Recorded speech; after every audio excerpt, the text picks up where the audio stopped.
Hello everyone, welcome to this webinar on how to score a 700 plus on GMAT, and I'm Piyush and I'm going to be your main host today. So before I proceed any further, I would quickly like to know if all of you can hear me loud and clear. So if you can hear me loud and clear, please respond to this poll. That way I will get to know if you guys can hear me. I'm continue speaking a little so that you can hear my voice and respond accordingly. All right, I see about 30 people in the webinar, 40 people in the webinar already. That's great. And I see almost 100% yes. So great, guys. I'm happy to know that you guys can hear me. So warm welcome to this webinar and good morning, good evening, good afternoon, based on wherever you are. I'm Piyush and I'm going to be your main host in this webinar today. And before we start the webinar, I would actually want to know a little more about you. So I'm going to ask some questions to get a sense of where you are in terms of your GMAT prep, and that will help me actually tailor the discussion in our session around it. So very quickly asking the very first question. So please tell me in the chat, like since how long have you been preparing for the GMAT? Just there are multiple options which I have mentioned here. You can pick up the option which is most relevant for you. Hi Priyank, hi Enid, great to see you today here. Okay, so I see some votes coming in. Let's wait for about 20-30 seconds more for more votes to come.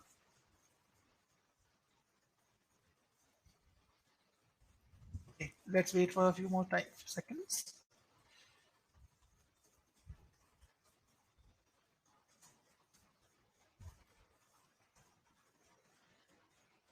All right, so I see that votes have more or less stabilized. Hi Krishna.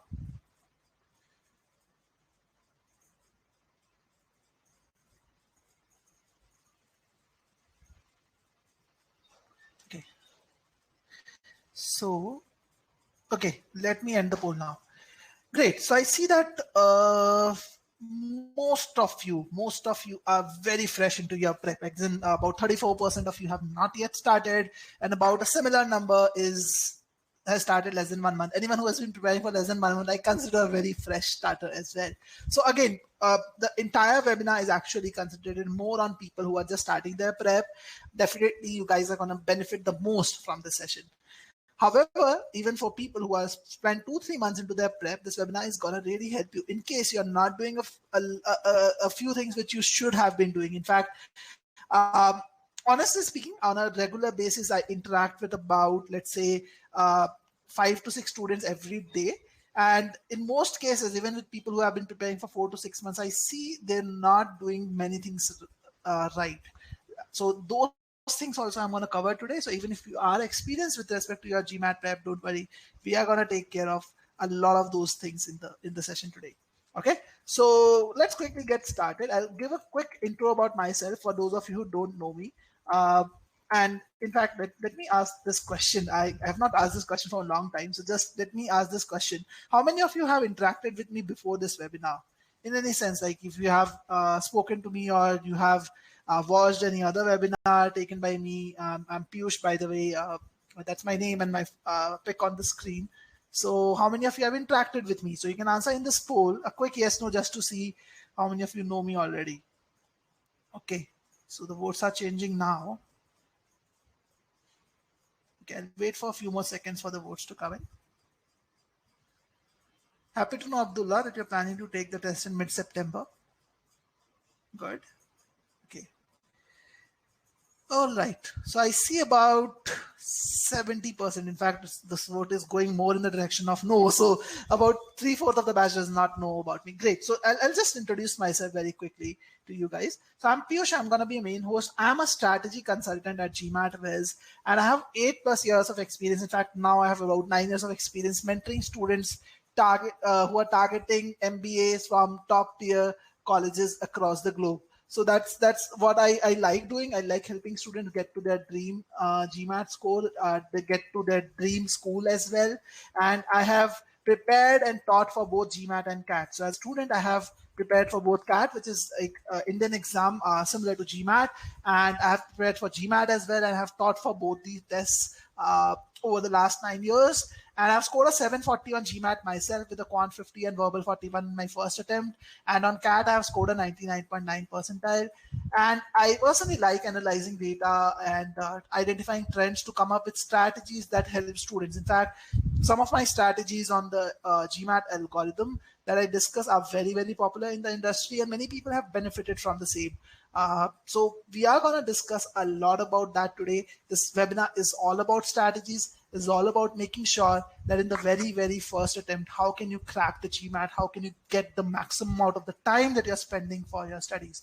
So there will be 3 sections to this webinar. In the very first section, very quickly, about 5 minutes, in fact, I'll not even take 5 minutes. In about a couple of minutes, I'll be quickly taking you through who we are, what is that we do at GMAT Quiz, just to give you an idea about who we are in case you don't know about us. And then we'll dive into the main part of the webinar, which is going to be the main crux. Again, we are going to spend about 80 minutes, almost 1.5 hours on that part. And in the end, I'm going to keep it open for any open-ended Q&A that you have. So about 10 minutes, any questions you have, you can ask. Doesn't mean that you cannot ask questions in the other parts of the webinar. Please feel free to ask the questions in second section or the first question section as well, because honestly, I love interacting with students. I love interactive webinars. So I want it to be a two-way communication. Anytime you have a question, please feel free to put in the chat over here. And I'll be more than happy to take it up. So let's get started with who we are. So at GMAT Viz, we have the world's only truly personalized course. And the reason I'm highlighting truly is many courses out there in the industry claim to be personalized, claim to be AI driven, but most of the courses are one size fits all. Every student gets the same content. Students always have to plan their studies by themselves. They don't know what they have to do tomorrow or the next week or things like that. They don't have a personalized course. Everyone gets the same course. But at GMAT Viz, we believe in personalization to the core.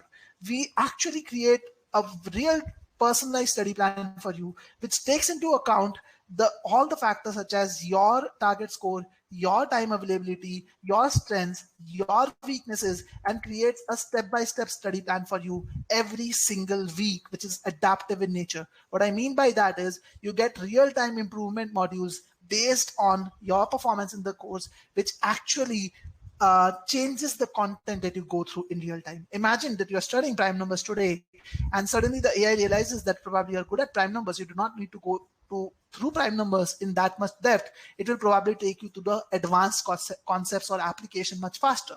On the other hand, if you're weak in something, the AI realizes that it will give you much more additional content to help you improve on that. That's the level of personalization I'm talking about that we do at GMAT Viz. And then you also get access to dedicated mentors. Anyone who works with us for the entire package of GMAT Prep, they get access to a dedicated mentor with whom they can speak every 15 days to talk about their progress and get their performance assessed and get advice in real time to improve their scores. Okay, so it is very important that you actually work on all these aspects, and that's why we prefer all these things on GMAT Viz. And this is one of the biggest reasons why we are industry's most successful course when it comes to the average score improvement. In fact, this data is little dated around Jan 16th, but it will give you a little bit of a sense of where we are. Even today, we have about 107 points average improvement, and any other competitor that you see is way below us in terms of the average score improvement that we have delivered. Okay, so that was about GMAT Viz. Now let's get into the main part of the webinar. Now, a lot of you are starting your studies. Again, I'm going to talk about how to prepare and score a 700 plus. But before I get to that, let me ask you guys, how have you started your prep? How have you gone about your prep till now? What is the strategy that you guys are following? Or what is that you have heard? Again, some of you are yet to start, but what is that you have heard is the best way to prepare? Tell me a little about it in the chat. In the meantime, I'll take Vishal's question. Okay, so please tell me how do you prepare? How are you preparing today? Okay, so Vishal is asking which one is the ideal month to plan a GMAT. So Vishal, honestly speaking, the ideal month is when you are ready, actually. Okay, there's nothing like an ideal month. If your question is more around, okay, looking at the deadlines and all, what do you think is the ideal month? Ideally, what you should do is like look at when is the deadline for your target B school and at least take the GMAT 1.5 months before it, because depending on the school you're targeting, it takes anywhere between 1 to 1.5 months to work on the application as well, which plays a very significant role. So if you're looking at any school in the US or like outside India, the application deadlines are generally around September. So you should take the GMAT by July end. and for Indian schools also around that time. Okay, and it says I'm self-studying. Rishi says step one is anxiety. Okay, I can relate to it. Especially most people who prepare for GMAT are actually working professionals, have not studied from a long time, so I can understand that, Rishi. Okay, Rishi says buy the GMAT OG books is the second one. Nawaz says Manhattan Prep books is what he is doing. Okay. Himanshi says starting with Manhattan books. What about other people? Annie says I did a practice exam. Okay, good, Annie. Anusha says read the portion and started solving official guide. Okay. Nirna says basics, mock, dedicated prep, mocks, official test. So a lot of mocks in between and then some basics and a dedicated prep. Good. Aman says preparing with GMAT is online course along with OG. Okay, happy to know that, Aman. What about others? Vishal says take a mock test first, try to improve the domains in which one scores less. Okay, Vishal. Okay, fine. I'll talk about that as well. Right now, just collecting the books and trying to understand the patterns is what Tanjay says. Okay, great. So I got a lot of responses. And trust me, what you guys are saying is what people generally do. In fact, the three most common things I hear about people doing is they take a mock test. That's one thing which everyone does. Like, okay, take a mock test, understand what your weak areas are, and then study on those particular areas. That's one thing which a lot of people start about doing. Second thing, very big mistake. Again, none of you talked about this when you actually started talking about it. Some of you said, okay, I took GMAT Viz course. Some of you said that. So obviously, if anyone has taken GMAT Viz, they would have started with a personalized study plan. But most of you did not focus on this part. In fact, I, as a student, made the same mistake. When I started preparing for GMAT, I did not have a personalized study plan. I did not have a study plan at all. In fact, I just had some vague ideas that I have to do SC first, then CR, and then this things like that.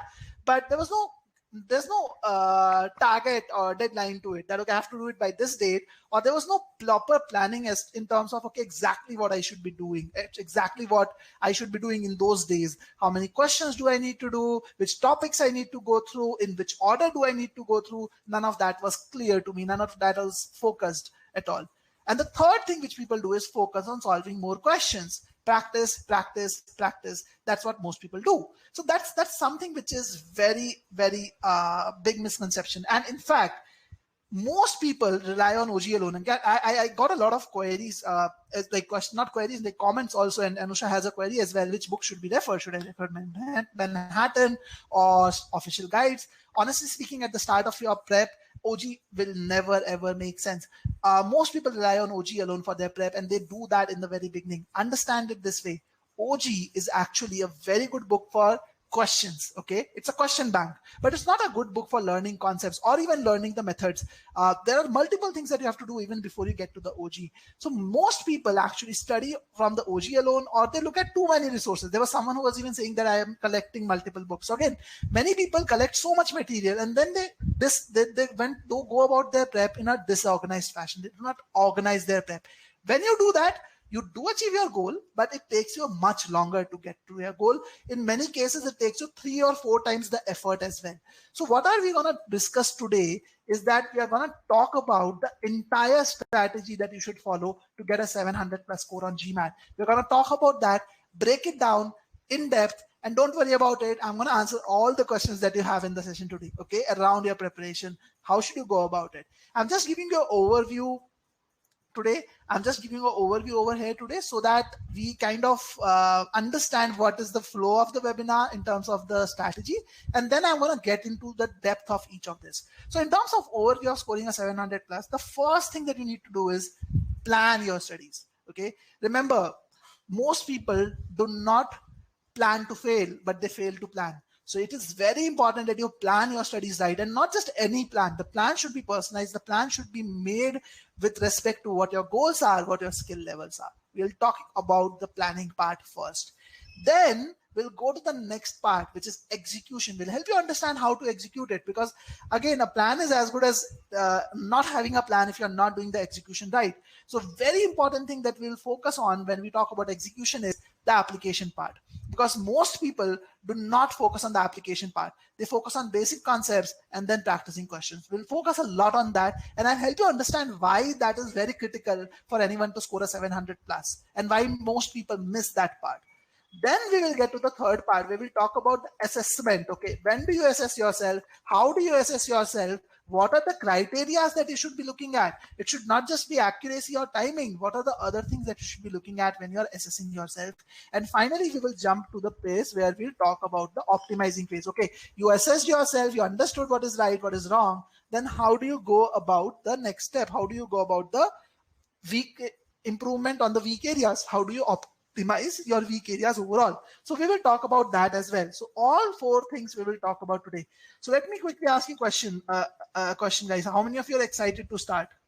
Are you guys excited to start with me on this journey to understand how you should go about a 700 plus score on GMAT? Are you guys excited? And I want to see 100% yes, to be honest with you. I'm pumped up. Are you? Okay. Great. Till now 100%. Okay, good. Happy to see that, guys. Thank you so much. Again, this was a rhetorical question, I know, but I just wanted to make sure all of you are pumped up. Great, guys. So let's get started on this journey and let's understand how to start first. So one very important thing is that you have to understand what is your target score, what your target score should look like. And again, I'm not just talking about overall target, because I'm pretty sure that a good number of you will have an idea about your overall target as well, that okay, I need to get a 720 or a 740 or a 700 or whatever. But you also need to further drill that down to the granular level of target scores across quant as well as verbal. Keep that in mind, and this should be realistic, because unless you have that, it kind of becomes difficult to understand how much effort you need to put in that direction. So in order to understand the sectional targets, we need to understand that there are two categories in which people generally lie. The first category is if you're someone who is good in one section. Okay, you're better in one section, let me put it that way. You're better in one section than the other. It makes sense to maximize your score, and not just better, let me change my word again. You're good in one section. You're not just relatively better in the other. They're doing really well in one section. So you should maximize your score in that. And the other use case is you're good in both sections, or you're equally good in both sections. Or in that case, you should balance your target. Okay, you should balance your target across quant and verbal. And let's take an example. Let's say you're targeting a 720 on GMAT, which is a pretty decent score for most people, for most schools. Then if you are good in quant, let's say the section that you're good in is quant, in that case, your target score should be quant 50. You should not aim at a 49. You should not aim at a 48. You should aim at a quant 50. Maximize your score in that, because that's your strength. And balance out the rest with verbal. Like get a verbal 38. Obviously, one thing, if you think you can do better in verbal as well, is to actually increase your target score. But I'm just giving you an example. So try and do this in this fashion, that a quant 50 and verbal 38 is what you look at. On the other hand, if you are good in verbal, then you should be targeting a verbal 43 and the quant 46. Something like this should be your target score.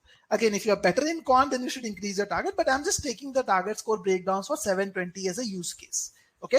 And if you're equally good in both the sections, you should kind of actually look at a balanced score like a 48 and 40. So basically getting to a 48 in quant and 40 in verbal requires equal amount of effort for someone who is equally good in both the sections. So that's the thought process which is there. So this is one thing that you need to understand and identify, because this will help you plan your studies well.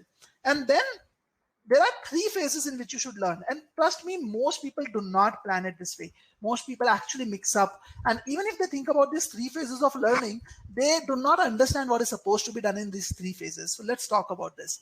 Okay, I have a few questions. What do I do if I'm not good at any section? So actually, I'm going to talk about that. Okay, that's going to be covered. Vartika, what's the highest in each section? So Vartika, highest you can score in each section is 51. Okay. So that's the highest, but 51 is very rare to achieve. Like even in, it's much more rare in verbal than in quant, but it's rare in both actually. So three phases of learning that one should go through: learning phase, fine-tuning phase, and mock phase. Let's talk about each phase properly. If you are preparing in the right possible fashion, you will be devoting about 70% of your time in the learning phase itself. Learning phase is where you actually go through the concepts as well as methods or the application for every single topic that is tested in GMAT, Quant, and Verbal. Okay. Nawaz, your question is actually in a way incorrect. I'll actually answer your question that how many questions incorrect lead to Quant 50. I'll answer that. That's covered in the webinar. Don't worry. I don't want to get into that too soon. So 70% people, 70% of your time should be spent on a learning phase where you go through everything in a structured manner. The biggest mistake that people do in the learning phase is that they do not focus on methods, and that's primarily because of lack of planning or lack of the right material that they have access to. They refer to material which solely focuses on concepts, and then they jump to practicing questions.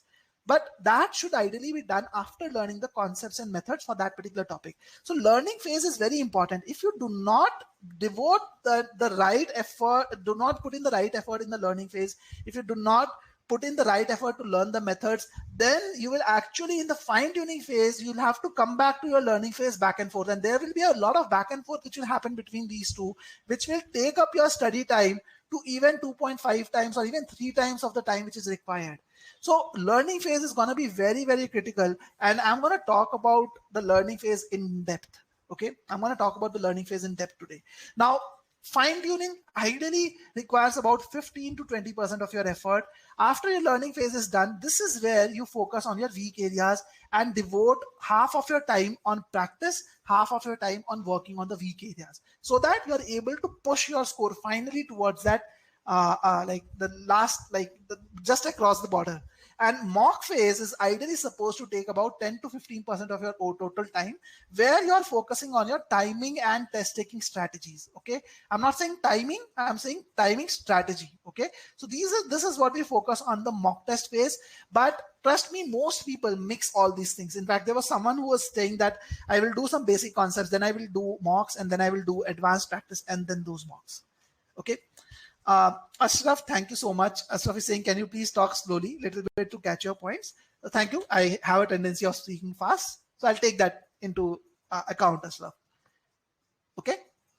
So Anusha, I'll talk about like material that you should refer to in the learning phase as well. Don't worry about that. We will cover it. So this is basically how you should structure like 3 phases of your prep. And why I wanted to talk about this was very clear.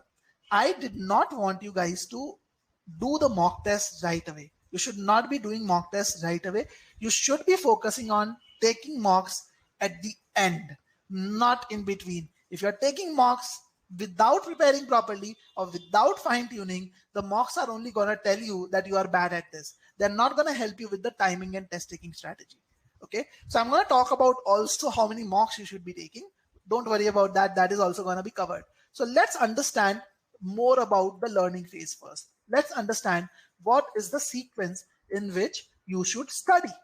Okay, so let's talk about that first. And we will first start with the sequence for verbal. Let's understand that, and then we will move to quant as well. Now, in order to understand the sequence of studying for verbal, in fact, let me ask you guys, like those of you who have started your prep or who are just starting, what is the sequence of learning that you are following for verbal? What is the sequence of learning that you are following for verbal? Can you tell me, guys? Let's hear from you first. I want to see what is your thought process around it, and then I'll discuss and share my thought process as well. What is the sequence that you guys are following? Okay, Vartika says I'm doing SC, then CR, then RC. Okay, what about others? Girish is also doing the same. Vatsa is saying SC/CR. I'm not sure what you meant by that. Nawaz is saying I'm doing CR, then RC, and then SC. Okay. Hardik is doing SCR, RC, then CR, then SC. Okay. Kishan says I'm doing SC and CR simultaneously. Okay. And it's saying I'm bursting upon concepts first. But what is that you're doing in concepts? Okay. Yes, says I'm doing SC, CR, RC as recommended by GMAT. Okay, good. Krishna is doing RC, CR, SC, and then CR. Okay, so different orders I'm seeing. Sai Sandra is saying I'm doing SC, then RC, then CR. Okay, thank you so much, guys. So again, I see there is something. Kushni says I don't know how to start. So okay, don't worry. We are here to discuss that. So I do see a little bit of confusion around how you should go about this. And trust me, this is a big pain point with people. When I speak to students, I get questions like, okay, I'm actually doing all 3 simultaneously. I'm doing SC on one day, CR on another day, RC on another day. or they do SC and CR parallelly, and then they do one passage every day. So there are multiple things which are there on the internet, multiple approaches which people say. Many people say continue reading, build a habit of reading for every day, solve 3 passages every day. There are multiple things. Which one of this is right? We have to understand that. In fact, Kashant mentioned that for SC, I'm referring to Ren and Martin as well for concepts. That is one big mistake I did with my prep. I spent almost 1.5 months on the Ren and Martin, actually. And I realized it was a waste of time for GMAT, complete waste of time for GMAT. And I'll tell you why I felt so. Let's not jump to that right away, but that was a waste of time in my opinion. I have done a lot of wrong things when it came to verbal. And then I did the right thing. So I know now what works. And I want you guys to understand it. I don't want you guys to take my word for it. Okay, I don't want to be a person who says, okay, do this in this fashion. No, that's what you should not do. You should not go behind something written on the internet randomly.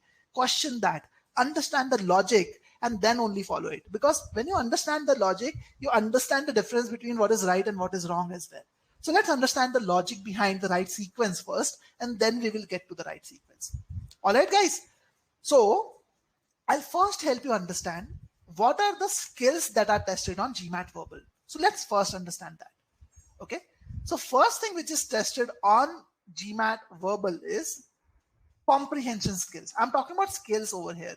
Okay. Girish, I'll answer your question as well about the book for grammar. Don't worry. We'll talk about sentence correction specifically a little later, but please hold on to that for the moment. If I talk about the skills which are tested in verbal, there are 3 skills which are tested in verbal. First skill is your comprehension skill. Second skill is analytical reasoning.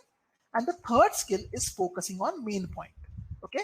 And GMAT tests all these skills very closely. And the reason why they test these skills is very important. You are probably going to pursue a management degree after your GMAT. So they look at the core managerial skills that a manager requires when they're communicating with others, or what are the skills that are required to do an MBA properly. One skill that is required is that, okay, can you communicate effectively with anyone? Can you communicate in a manner where there is no ambiguity in what you are speaking? Even if you're not a native speaker of the language, can you communicate unambiguously? Can you communicate in a logical fashion? And that is what is tested from comprehension. Given a certain piece of information, can you comprehend the information properly? Can you comprehend it clearly? That's the first skill that is tested. Second skill that is tested is, again, another very important skill for managers. If there is an argument that is presented to you, can you identify what is the flaw in that argument? Can you identify what are the assumptions that are being considered in that argument? Can you identify all of that? Can you analytically reason with information being provided to identify those flaws? And the third skill which is tested is very important for your MBA curriculum. In your MBA curriculum, you'll go through a lot of case studies. Even in your professional life as a manager, you'll go through a lot of case studies. Can you actually avoid the clutter and focus on the main point? Can you get the main point clearly? And these are 3 skills which are very closely tested on GMAT Verbal. Okay. I hope all of you are clear with these 3 skills. So let's quickly map the skills across the verbal sections. Okay. So if I look at comprehension skill is the only skill. Okay, obviously SC tests you on grammar, but that's the concept. Comprehension skill is the only skill which is tested in sentence correction, because in sentence correction you only get one sentence. You don't have multiple sentences, so you don't have to worry about assumptions. You don't have to worry about focusing on main point. You just have to focus on comprehending that particular sentence. Okay. In CR, on the other hand, you don't just have to comprehend that particular sentence, you have to even reason, relate the meaning of one sentence with another, because in an argument you will have multiple sentences laid out. Okay, so you have to reason with one sentence and another to see what is the connection between the two, what is the flaw in the information, or what is the assumption which is being taken. So that is why in CR both skills are tested. And if you look at RC on the other hand, in RC all 3 skills are tested. You have to do all of that you have to do in CR. You have to also focus on the main point. Okay. And guys, I'm focusing completely from a skill standpoint. I know in SC you have to learn grammar as well, but from the skill standpoint, comprehension skill is the only skill tested on SC. So if I look at the most logical sequence for verbal, the most logical sequence for verbal would be to do sentence correction first. Why am I saying so? Simply put, if you have to understand the clear meaning of any sentence, it is better to start with SC, because SC only tests you on comprehension skills. So when you are working on SC, you just have to build one skill at a time. It will be much more easier for you to do that. Understand it, guys. Understanding the meaning of an individual sentence is first thing that one should start doing. And this is not just for improving a sentence correction. Remember, comprehension is being tested in CR and RC as well. So the moment you move from SC to CR, when you move to CR, you can actually just focus on analytical reasoning, building the skill set, because you have already worked on comprehension skills and you have already taken it to a good level. So when you are moving to CR, you just have to focus on building the analytical reasoning skill. So what you're doing here is you're doing one skill at a time. Similarly, when you move to RC, you have already worked on analytical reasoning and you just have to focus on one skill, that is focus on main point. So if you go in this fashion, doing SC first, then CR next, and then RC next, you get much more value out of the time you study for. You get much better grasp over all the skills, and this is the best method, the best sequence to follow. Okay, let me ask you a question. How many of you are clear with this approach or agree with this approach of sequence, and more importantly, the logic behind it? How many of you are clear with this? Let's see a quick yes no from you in the poll. Okay, I want to see how many of you logically have understood this thing entirely. That's very important for me.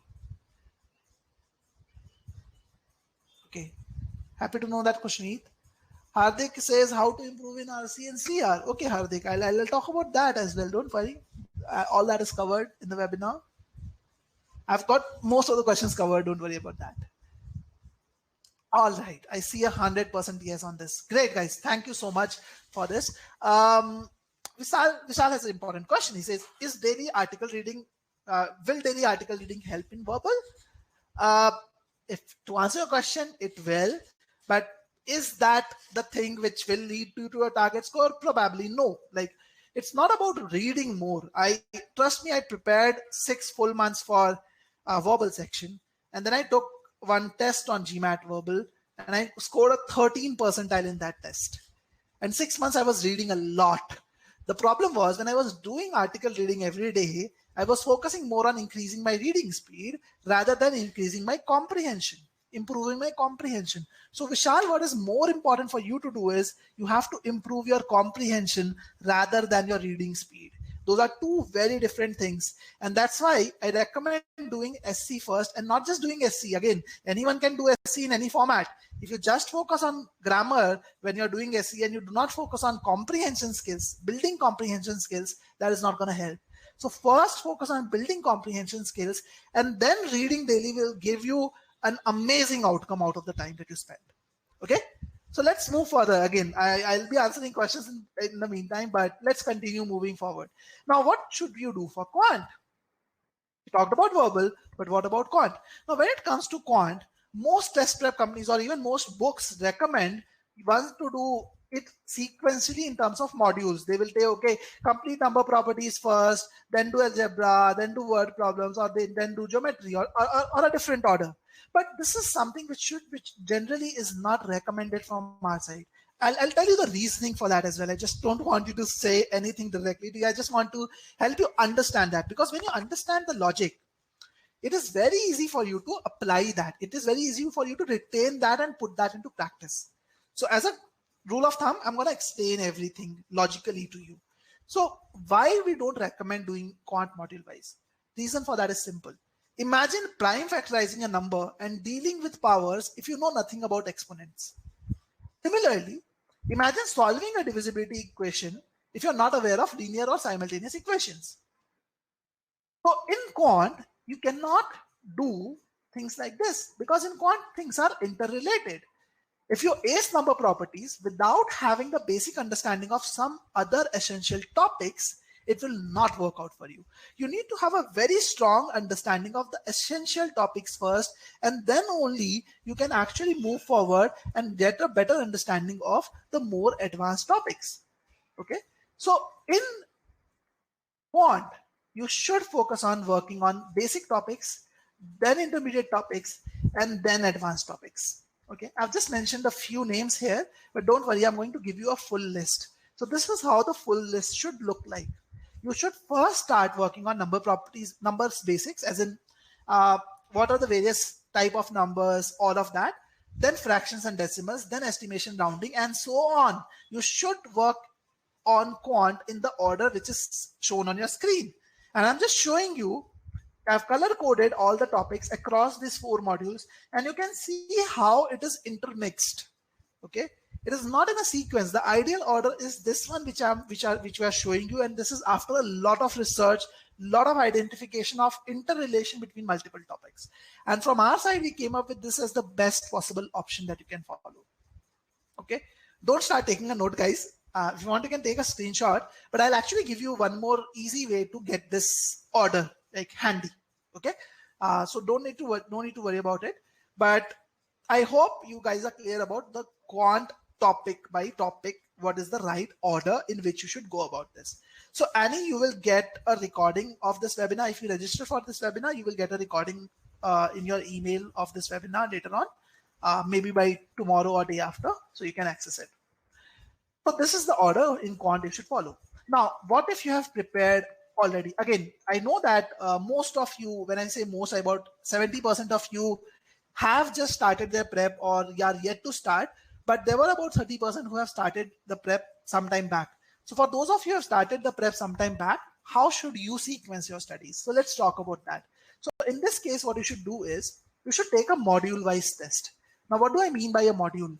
By a module, I mean sentence correction, critical reasoning, RC, number properties, word problems. That's what I mean by module. Okay, so you should take a module wise test, maybe take about 20, 25 questions or 30 questions in each module, and identify your strong area and weak area. Strong area is where you have a score of above 70 percentile.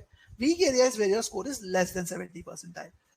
Identify this and then accordingly order the topics in that.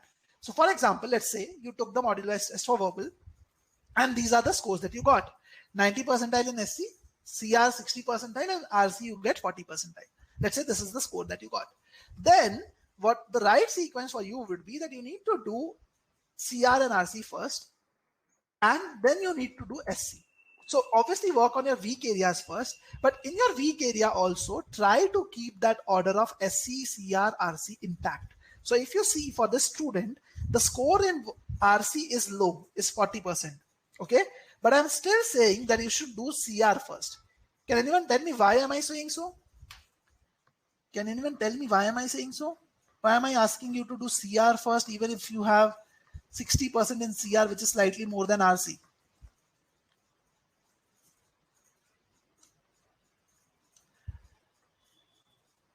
Okay, so Arvind has a very specific question about his quant score and his preparation. So again, Arvind, I'll take that question a little later in depth if you want to discuss. But in case you want to discuss that question one-on-one with me, I'm just sharing a link to schedule a one-on-one call with me directly. Because if it's a very personal question, then obviously I have to get more data points from you before discussing. So you can actually use this link, which I have pinned on top, to book a call with me. Okay, so let's see some responses. Abhi says CR covers more skills. Okay. Analytical skills. Girish says, good, Girish. CR is before RC. What Rishi says, great. Yes, so guys, yeah, Rishi, very good. So basically, think of it this way, that if you are weak in CR and RC both, it basically means that you might have gaps in your analytical reasoning skills as well. Okay. If you do RC first, then you'll have to work on analytical reasoning as well as focus on main point at the same time. That will be more difficult.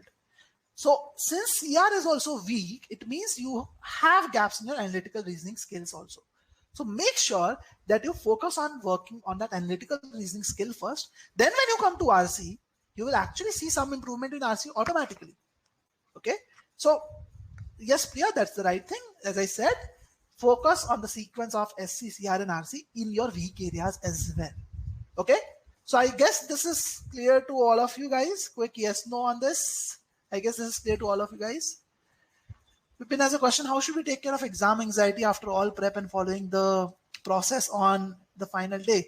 Vipin, very interesting question. One question which a lot of people struggle to answer like at the end of the prep. So please repeat this question when I actually get to that part of the webinar where I talk about the last day things. Okay.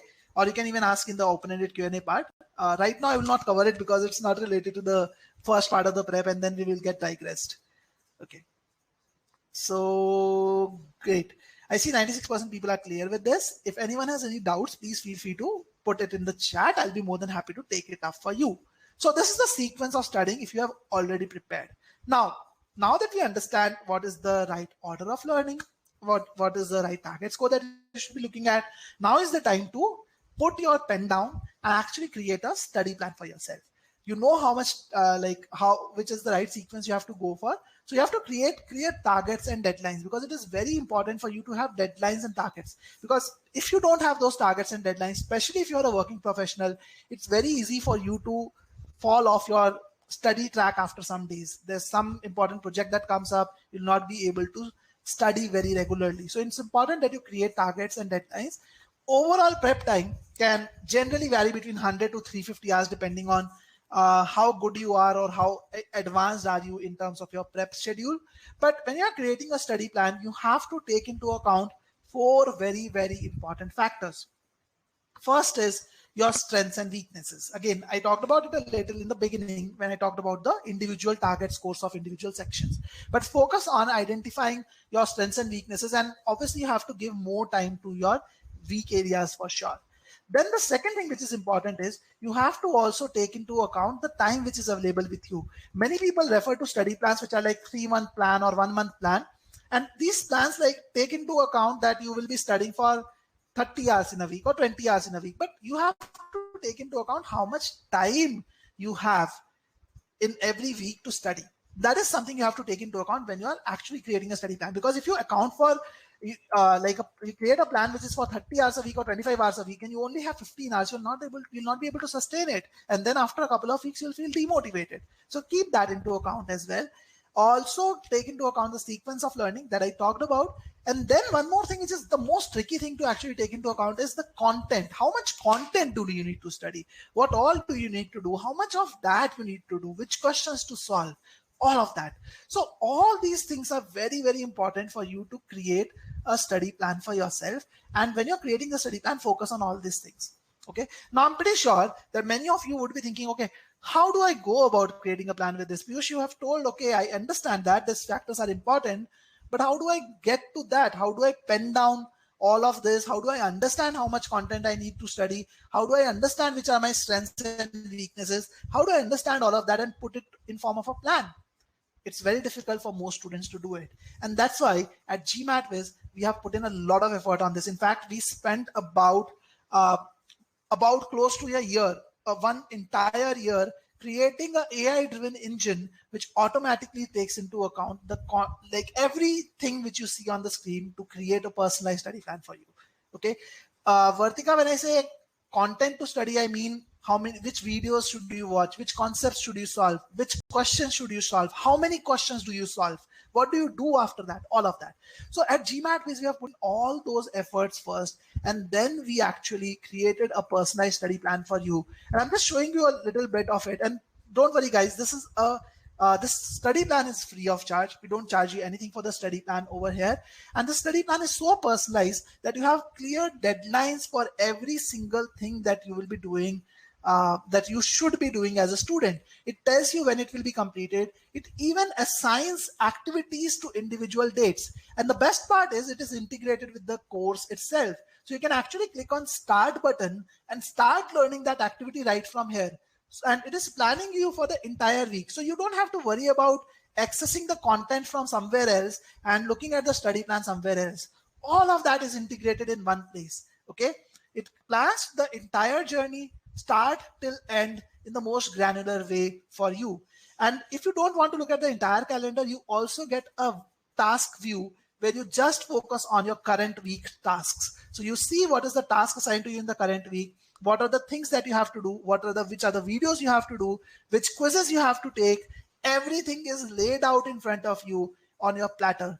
As a student, your job is to click on the start button, and the moment you click on the start button, it even takes you to the things that you have to do. It takes you to the quizzes that you have to take. It takes you to the videos that you have to watch. And the best part about this plan is it's not a static plan. It changes every single week. When you log in for the first time every week, it tells you how much you completed in the last week. And if you want to make any changes to the time availability, you can do that and click on the update button. And accordingly, the study plan will auto adjust as per your requirements. Okay, so this is a detailed study plan which gives you access to all of this.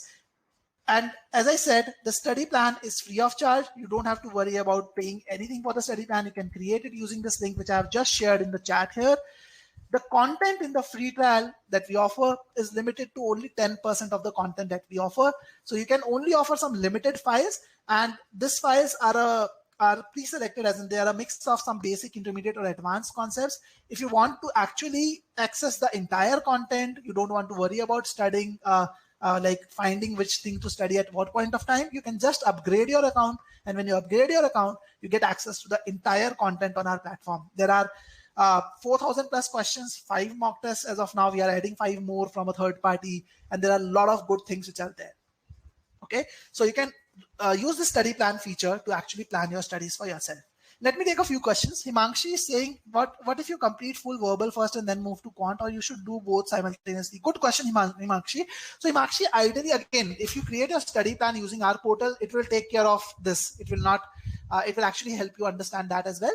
But in general, what I say is, if you're putting 20 hours or less in a week, you should do one section at a time. If you're putting a little more time than that, you should be doing both simultaneously. And I'm just talking about the learning phase. In your fine-tuning phase and mock phase, you should be doing both simultaneously. Okay. Thank you, Vikash. I'm happy to know that you love the GMAT Quiz platform. Thank you so much. That's great to hear. Krishant is saying, is GMAT Club a good place for the question bank? So Krishant, again, in GMAT Club, the questions are posted by different students. So again, just use the filters properly. Ideally, questions from official guide are the most reliable ones, along with Manhattan, Veritas, even GMAT Viz. Any questions from these resources are generally very reliable questions. Okay. So I guess this gives you a pretty good idea about how to plan your studies. Let me ask in a poll, are you guys clear about how to plan your studies now? Umang, yes, our mocks are adaptive in nature.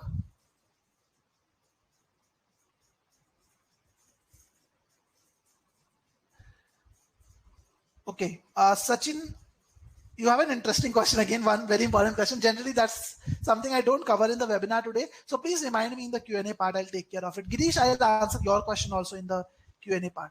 Okay, don't worry about that. Okay, great. I'm happy to see that all of you are clear with this. Kathy says, yes, to some extent. If you have any doubts, please feel free to ask me. Then yes, the mocks in GMAT platforms are adapted. They change the difficulty level according to your performance and other things as well. Okay, so let's move to the next part. So this was about plan. Remember, it's very important to plan your studies well.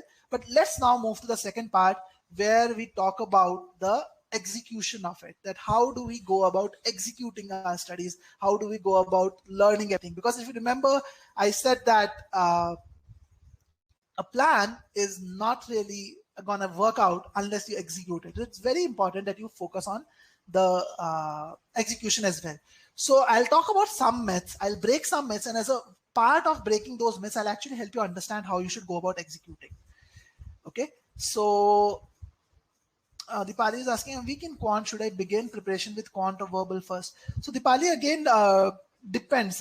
If you are someone who, again, let me answer this question for every one of you. Like those of you are thinking, okay, which section should you start with first? There are two schools of thought that I have over here. First school of thought is that you should start with your strong area. Now, who should do that? Let's understand that. People who find it very difficult to build a new habit. If you're someone who find it very difficult to build a new habit, as in you have a lot of inertia to overcome, then you should start with your strong section first.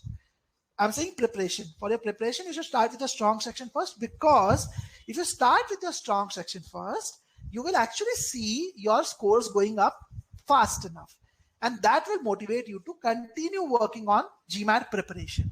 So it will help you overcome the inertia soon. However, if you are someone who actually does not have a lot of inertia to build a new habit, you rather feel uncomfortable if you're if there is something that you are weak about, then you should start with your weak areas first. Okay, that is the school of thought. I belong to the second school of thought, to be honest, because for me, creating a new habit is generally not a problem. Like, I just have to focus on my why. I just have to focus on why I want to do it. And if that why is strong enough, I will create a new habit very easily. So for me, working on weak areas first makes sense. But if you're someone who is really having a problem with the inertia, then it makes sense for you to start with your strong section first. Okay. Swagatam has another interesting question. Swagatam says, can the prep time be configured if someone wants to take the GMAT by mid-August? So Swagatam, again, I guess what you're talking about is the GMAT with course, but again, I'll just answer this question for you. So see, let me actually explain it with the diagram to you. So let's say initial score, let's say target score, and let's say time required. Okay. So if your initial score is X, the target score is Y, and your time required is Z, understand it this way: you have to change Y or Z, one of these two. See, when we were actually creating the GMAT platform, we had this question in mind that, okay, if a student comes to us and says, okay, I want to get from X to Y in Z amount of time, should we allow him to configure both Y and Z? We said, no, it's not possible. It's not student's job to tell us that, okay, I have to go from X to Y in Z, because it may or may not be possible. So what we do is we say, okay, you have to go from X to Y. We will take you from X to Y. Now, whether it takes Z or Z1 or Z2 is something that the platform will identify and tell you. Now, if you have to achieve, this is Z1, Z2 in terms of hours. Okay. If you have to achieve Z2 hours in a certain number of months, then you have to increase the number of hours per week. And that's what we believe in. Because see, I can actually reduce the content in the course actually to fit in the schedule so that you can complete it by mid-August. But what if it doesn't take you to Y? What if it doesn't take you to your target score? So we say, we help you understand how much time it will take you to prepare. And if you want to prepare faster, if you want to complete your prep faster, increase the number of hours per week or increase the number of months. That's what we do. Okay. So that is what we do in our course. And that is what I would recommend. Okay. Arvind says one variable, one equation. Yeah, you can think of it in that fashion. So that's something which we have done. But yeah, in case you want more personalized advice into how can you configure your prep, if it is possible to actually get it done by mid-August, we can help you customize the course also, even on top of the AI, some other customizations we can do. So you can get in touch with me using the link which I provided a little while earlier to discuss that. Okay, but let's get back to the main part, the execution part. And Varinder, I'm not sure if you are asking for what about, are you asking about notes? If you're asking about the notes of this webinar, you will be getting a recording of this webinar later on. Okay, so that you can use. So let's focus on the execution part now. No more taking any questions. We'll take up more questions later on. Okay, so first thing about execution that I want to cover is, most people think that on GMAT, it is the accuracy that matters the most. They think that accuracy is all that they need to focus on. But that's a very, very wrong thing that many people think about. In fact, there was one person who was even asking in the beginning that how many questions can I get wrong to get a certain score? Okay, so let's talk about the accuracy part. So what I'm going to show here is I'm going to show you some screenshots to help you understand how the GMAT algorithm works, which will actually clarify this myth for you.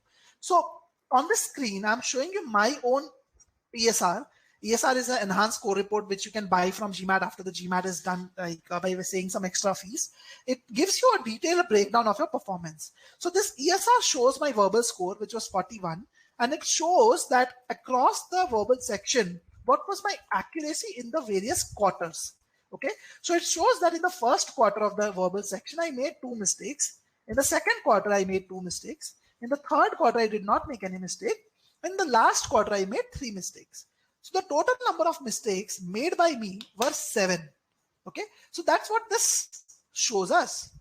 Okay, now why am I bringing this? I'm bringing this because I want to drive across a point, help you understand how the algorithm works, and then you will understand whether accuracy is the right metric to look at.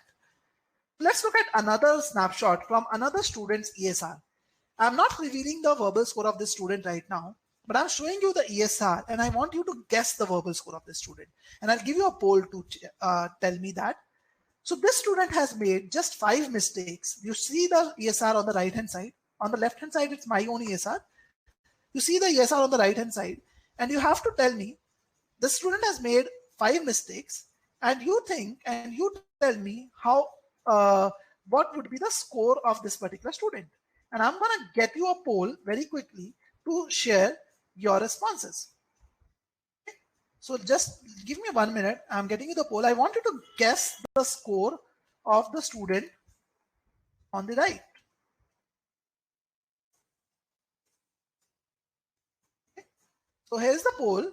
I want you guys to think about it and tell me. Not in the chat, in the poll itself, guys.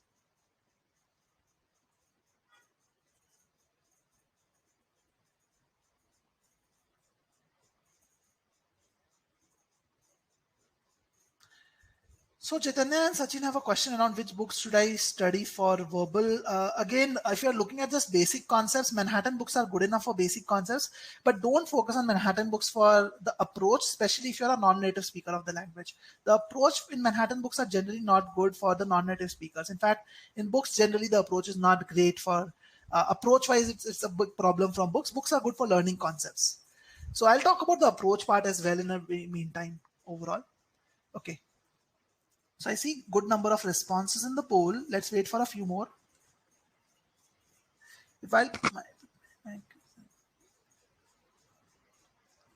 See, if your accuracy is low, Vartika, while you're preparing, you should first focus on upping the accuracy. I'll talk about that as well. Don't worry, that is also covered in the webinar. I'm just going a little slow. I just want to make sure we understand the logic behind everything which is there. Okay, great, guys. I see that responses have more or less stabilized. So most of you believe that that the score should have been 38 to 40. Good number of you say it's 41 to 44. And then for almost everything, people are saying the same thing. But let me reveal the score to you guys. The score of this student, is only 34. The student only scored a verbal 34 over here. Okay, just a verbal 34. That is something which you can see. How many of you are thinking by looking at this that GMAT is harsh? How many of you think that GMAT is harsh?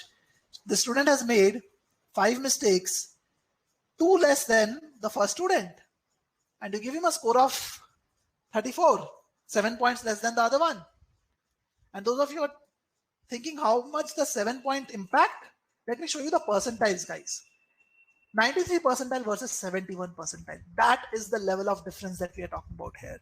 In your overall score, the 7 points can create a difference of from anywhere from 50 to 60 points.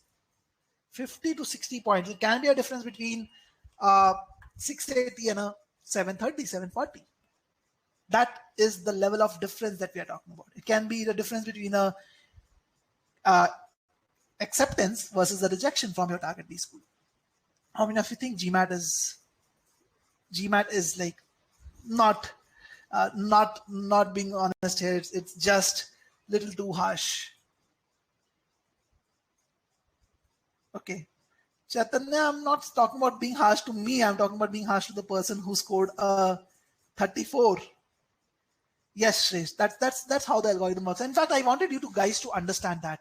Let me end the poll. Most of you are thinking that GMAT is harsh. But that's not what GMAT is. GMAT is the most standardized test in the entire world.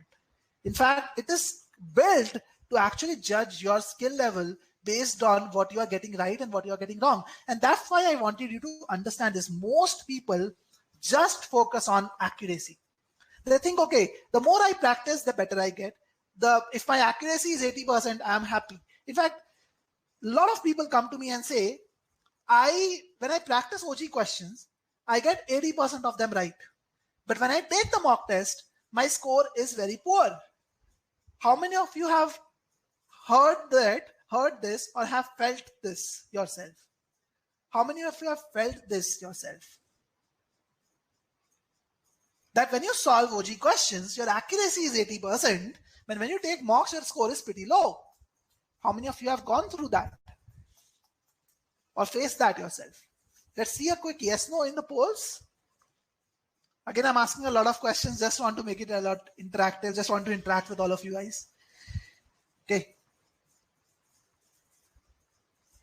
Okay, Arvind says me. What about others? In the poll, you can respond quickly. I'll wait for 30 more seconds to see a few more votes coming in.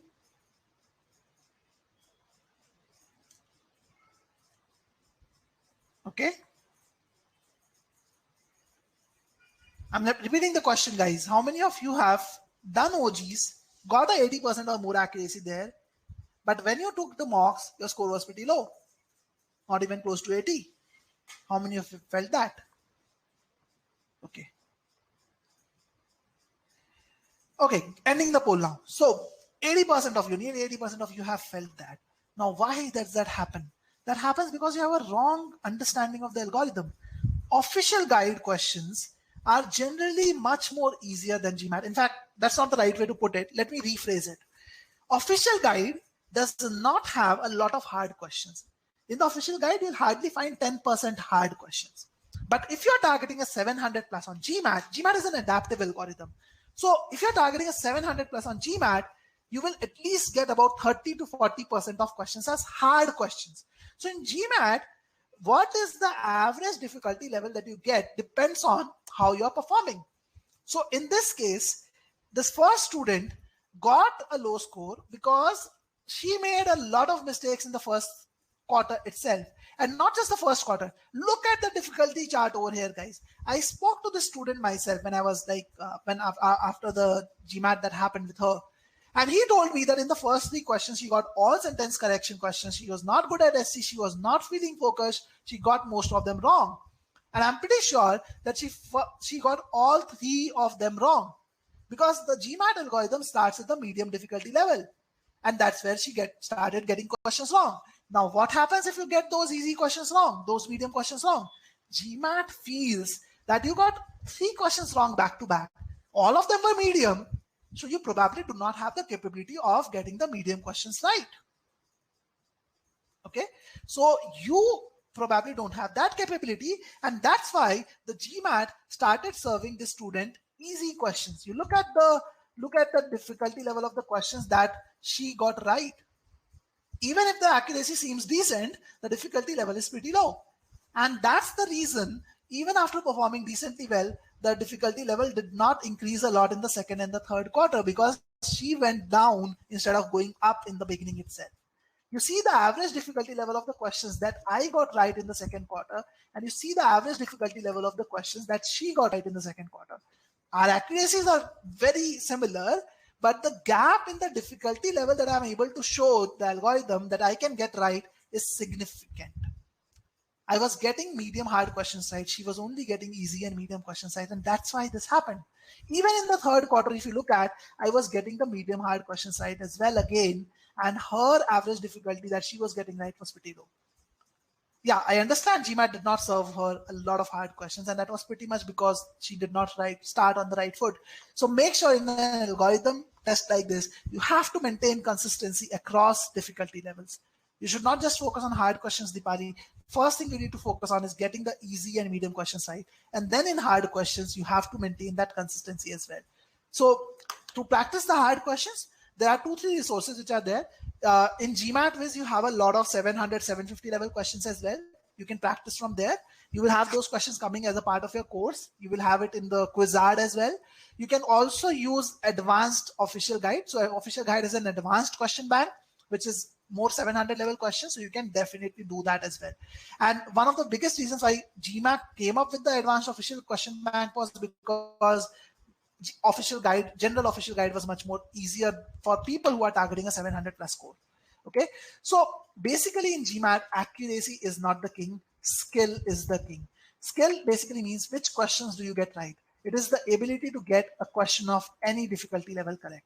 So if you are getting a score of 550 to 650, what it basically means is, I'm just making it simple for you guys to understand, because a lot of you have just started your prep. So I just want to make sure that you guys understand this, that if you are getting a score of 550 to 650, it means you have a decent accuracy in easy questions, maybe around 80%, 90% in easy questions. But when it comes to medium questions, your score is just about around 60%. You don't have a consistency in medium questions. And since GMAT starts from the medium difficulty level, you can most likely get a dip in your difficulty level right away if you do not get the initial questions right. So medium questions is hurting you a lot. Because of that, you're not getting hard questions at all. The number of hard questions is less, and then your accuracy in hard questions is also less. So that is what it means by the score of 550 to 650.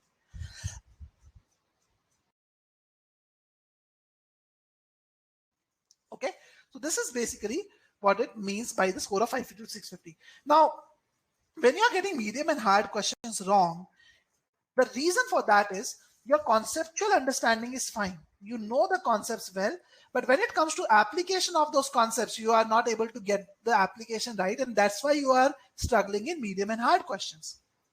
Okay, so that is the biggest reason why you're struggling. So anyone who is in this core range, you are not struggling because of lack of conceptual understanding. So working on concepts again is not going to change a lot of things for you. You need to work on improving your understanding of the application. You need to work on improving your approach overall. Now, in order to get the 700 plus, you need to have a high score in easy and medium questions. In fact, your accuracy in easy and medium questions should be as close to 100% as possible, 90 to 100%. There's very little scope for error here. Basically, you have to be consistent. Then in hard questions, your accuracy should be about 60 to 70%. The higher it is, the higher your score on the 700 scale. So in order to get a 700 plus, if I have to summarize, your approach should be twofold. Okay. The first step that you need to do is make the algorithm serve you hard questions. Now, how do you do that? You can only make the algorithm serve you hard questions by getting a consistent accuracy on easy and medium questions. After that, you have to also get the hard questions right. So first thing, get the hard questions, then get them right. Now, how do you get the hard questions right? This is a very tricky question. To get the hard questions right, you have to learn the right skills. You have to build the right skills, because if you don't have the right skills in place, you come what may, you cannot get the tough ones right. So it's only possible to get the tough ones right if you are actually having the right skills in place.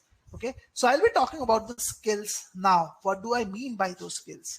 Okay, most people think skills is all about concept and then practice. They learn the concepts, do more practice, and you are there. But that's not what it means. Let's take an example of sentence correction. And this is where I'll talk about a few things. Again, I said in the beginning, I spent about 1 to 2 months, general 1 to 1.5 months approximately on Wren and Martin initially. Because when I started my prep, I felt that, okay, SC is all about grammar. And one of my tutors even guided me that, okay, get that Wren and Martin and do it. And now in the hindsight, if I think, why did they guide me that? Probably because they came from an English honors background. For them, English was all about grammar, right? That's what they thought. They probably did not prepare for the GMAT itself. They were hired in that coaching because they had an English honors background, and they taught English for a long time. They taught GMAT for a long time, and then they took the GMAT or whatever. I don't know why they told me that, but that was a disaster for me. I wasted that 1.5 months. And I'll tell you why I feel so. So what I was doing when I was actually knowing the rules or learning that grammar was that I was learning these concepts individually. I learned subject verb pairs, tenses, modifiers, all of that. In fact, when I was learning this, I was solving questions as well on these topics. And surprisingly, I was doing well on these individual questions. But the moment I did the 700 level questions, I started getting them wrong. How many of you have faced this yourself? How many of you have faced this yourself, guys? Yes, quick yes, no in the poll. How many of you have faced this yourself? That you, when you do individual questions on individual topics in sentence correction, you get those questions right. You do tenses and you solve questions on tenses, you get them right away. But when you do questions at the 700 level, testing multiple topics, you get them wrong. How many of you have felt that or gone through this? Quick yes, no? Dipali, the advanced OG is available for both quant and verbal. It has both quant and verbal in it. Okay, let's wait for 10 more seconds for the responses.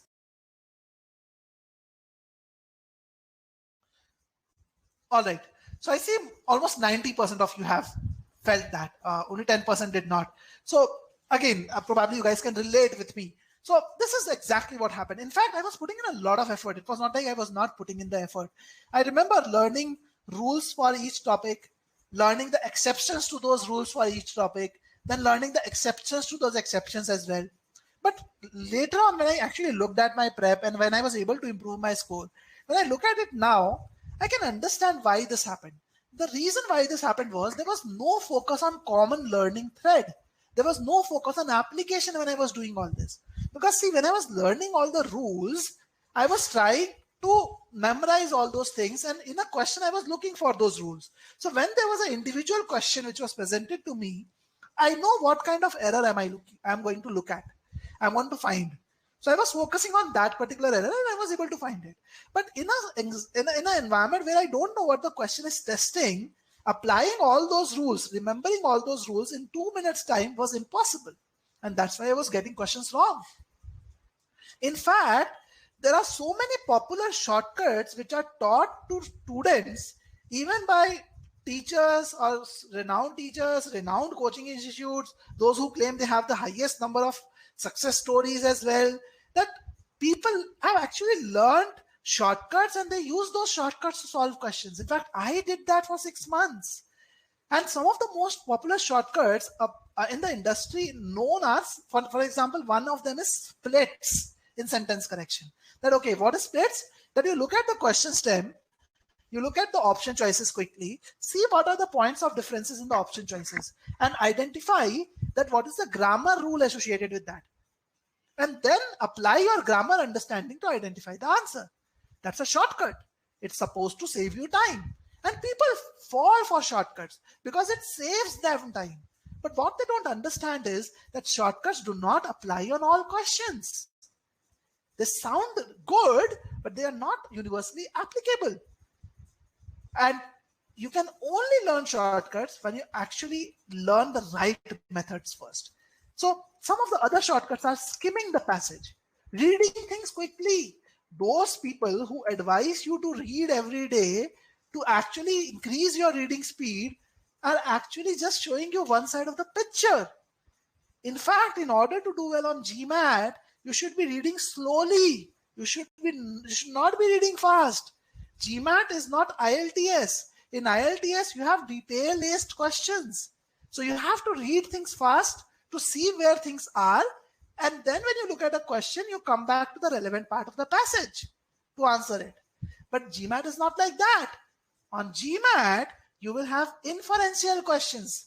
85% questions on GMAT RC are inferential in nature. If you don't draw the right inferences when you read it for the first time, forget about drawing the right inferences in the second or the third read. That never happens, guys. That will never ever happen. But this skimming is a very popular shortcut. I'm not naming any coaching institute. I'm not naming any test provider, but it's taught by many, many people out there. It was taught to me by one of the most leading institutes in India. Another problem, jumping to statements in data sufficiency. It's not just for verbality, even it's for quant. Many people say jump to question stems, jump to statement 1 and statement 2 without doing any pre-analysis. Not the right thing to do.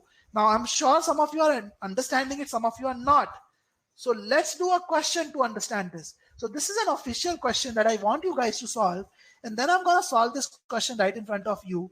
And we will see what do I mean by the approach. Okay.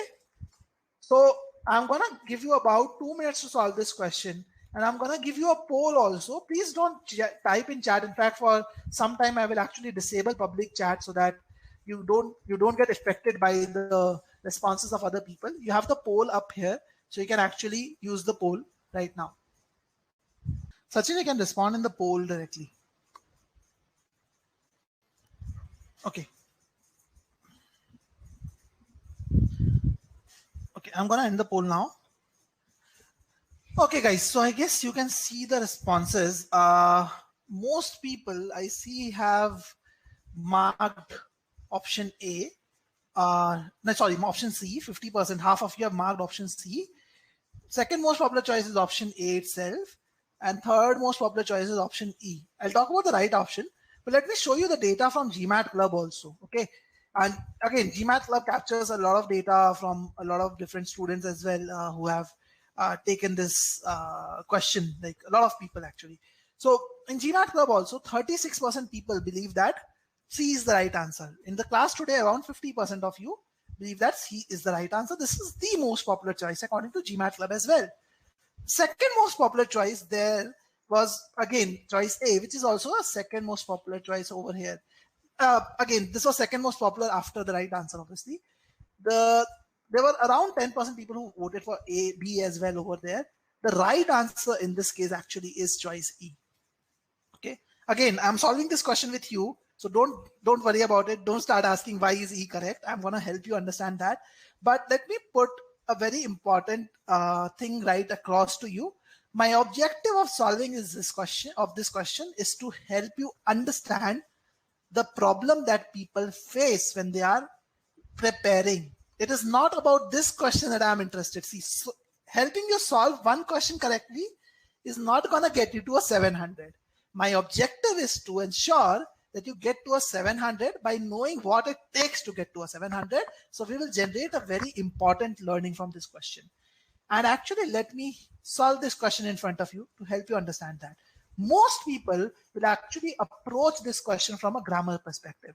They will try to look at splits. They will try to look at those things. And if you do not focus on meaning in this question, you cannot get it right. I have given this question to some of the biggest advocates of the splits approach in my discussions multiple times, and I've consistently seen them getting wrong. I've given this question to people who have taught for GMAT Verbal in one of the topmost institutes in India for like 7-8 years, and she has trained a lot of people. We were like planning to hire some people for our verbal faculty role, and then we were shortlisting some candidates. Again, I'm just giving you some background to get you an idea. She got this question wrong.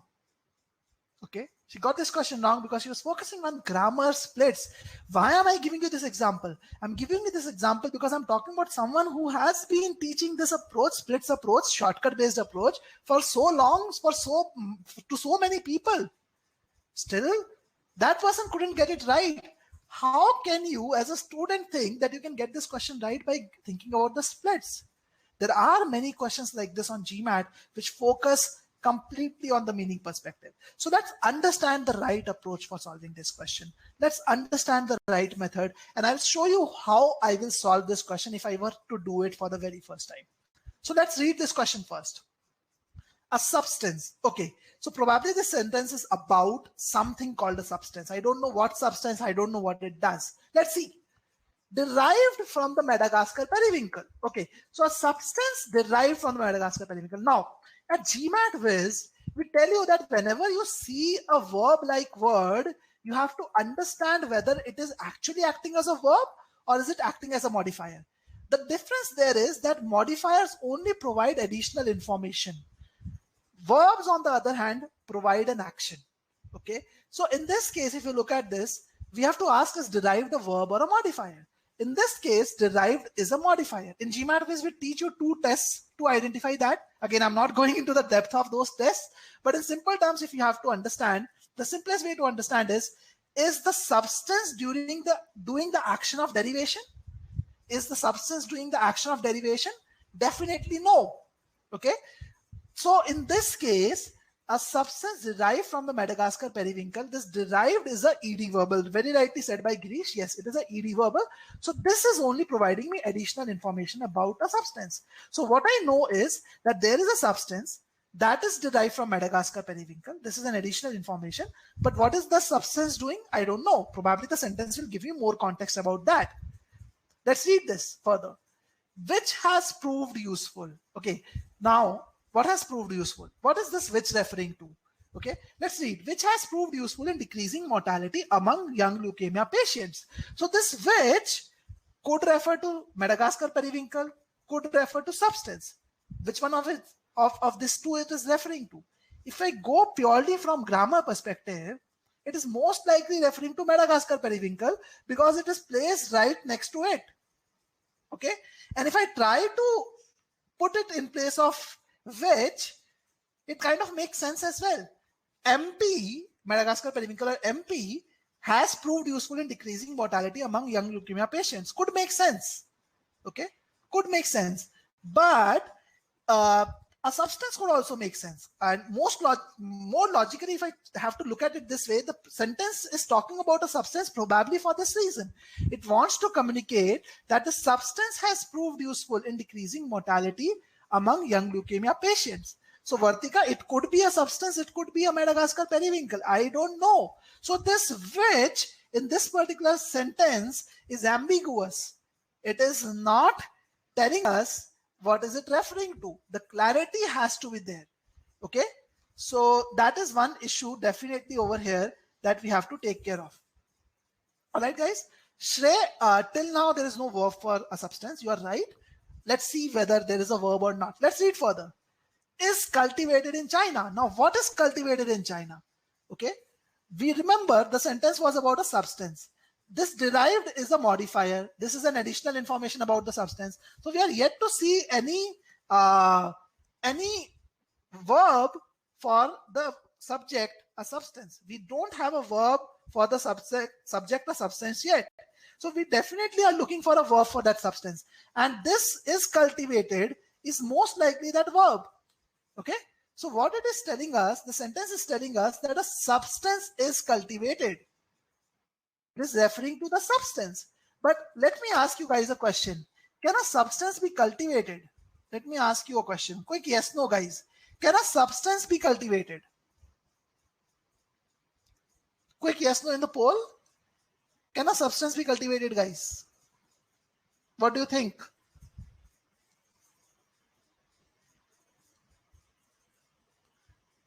Let's see some responses from you.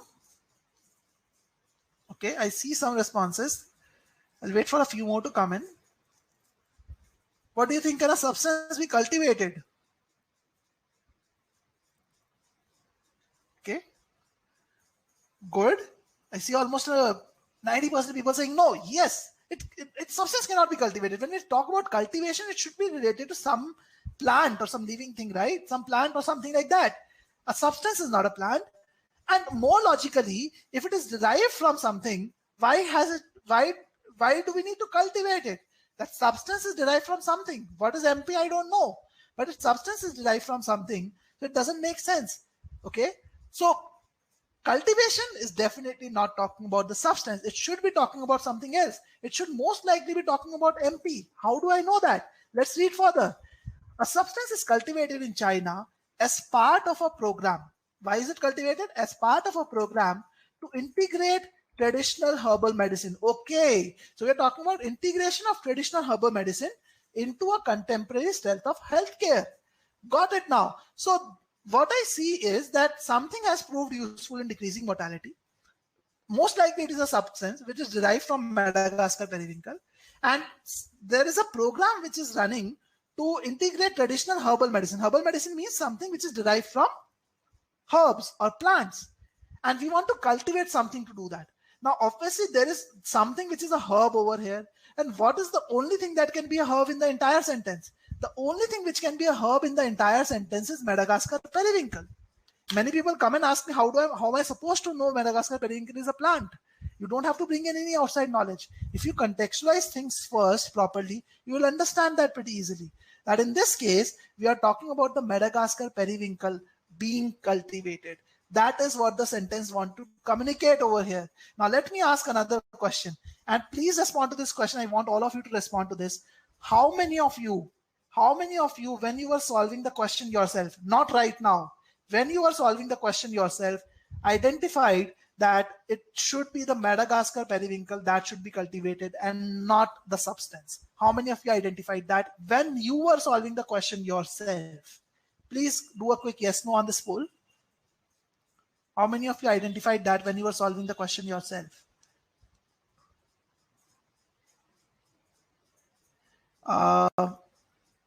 Good point. Ujjwal has a very valid point. Ujjwal says, can I do all this analysis in 2 minutes because we are in a hurry to get the question right answer? Ujjwal, the answer is yes. Okay. I apply the same approach.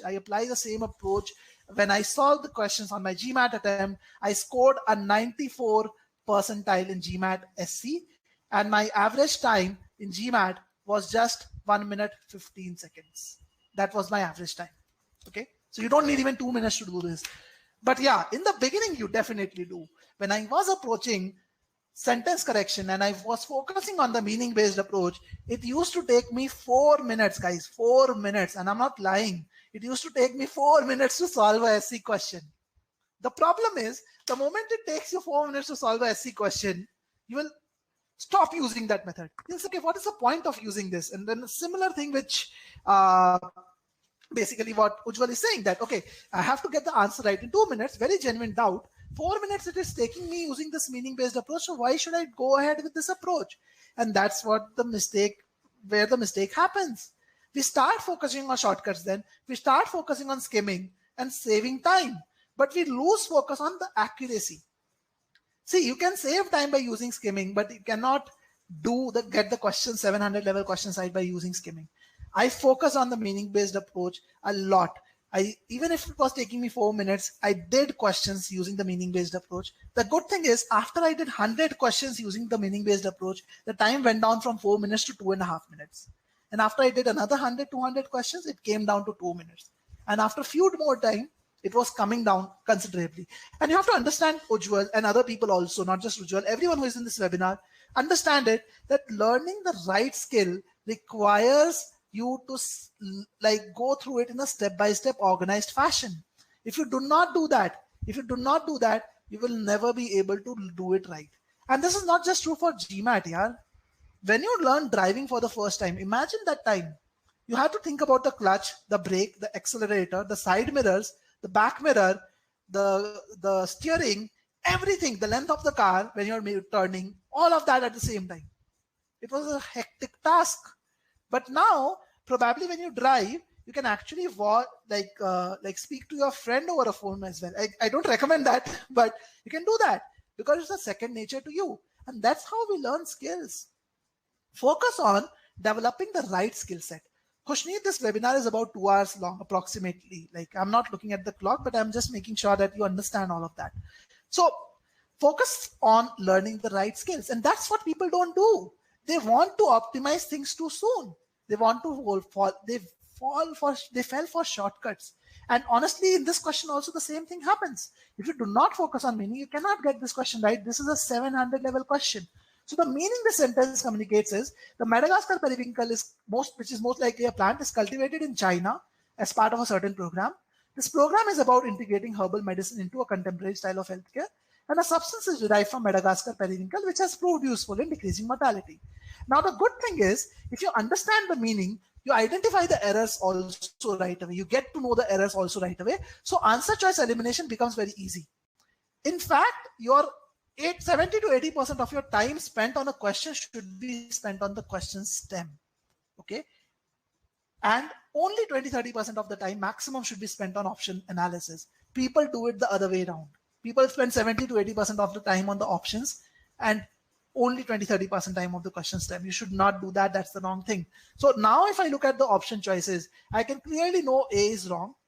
If I look at option C, it says a Madagascar periwinkle derivative which has proved useful. So it clarifies that which is referring to the derivative. That is good. So it clears one aspect. It clears one error. But it still says a Madagascar periwinkle derivative is cultivated in China.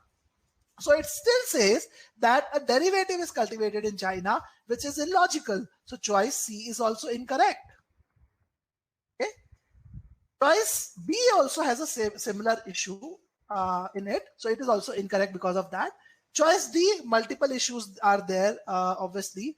And in choice E, that is the correct answer because it says the Madagascar periwinkle, a derivative of which has proved useful. So it clarifies what is which referring to. And then it says the Madagascar periwinkle is cultivated in China. So it clarifies both the things, and that's why it is the right answer.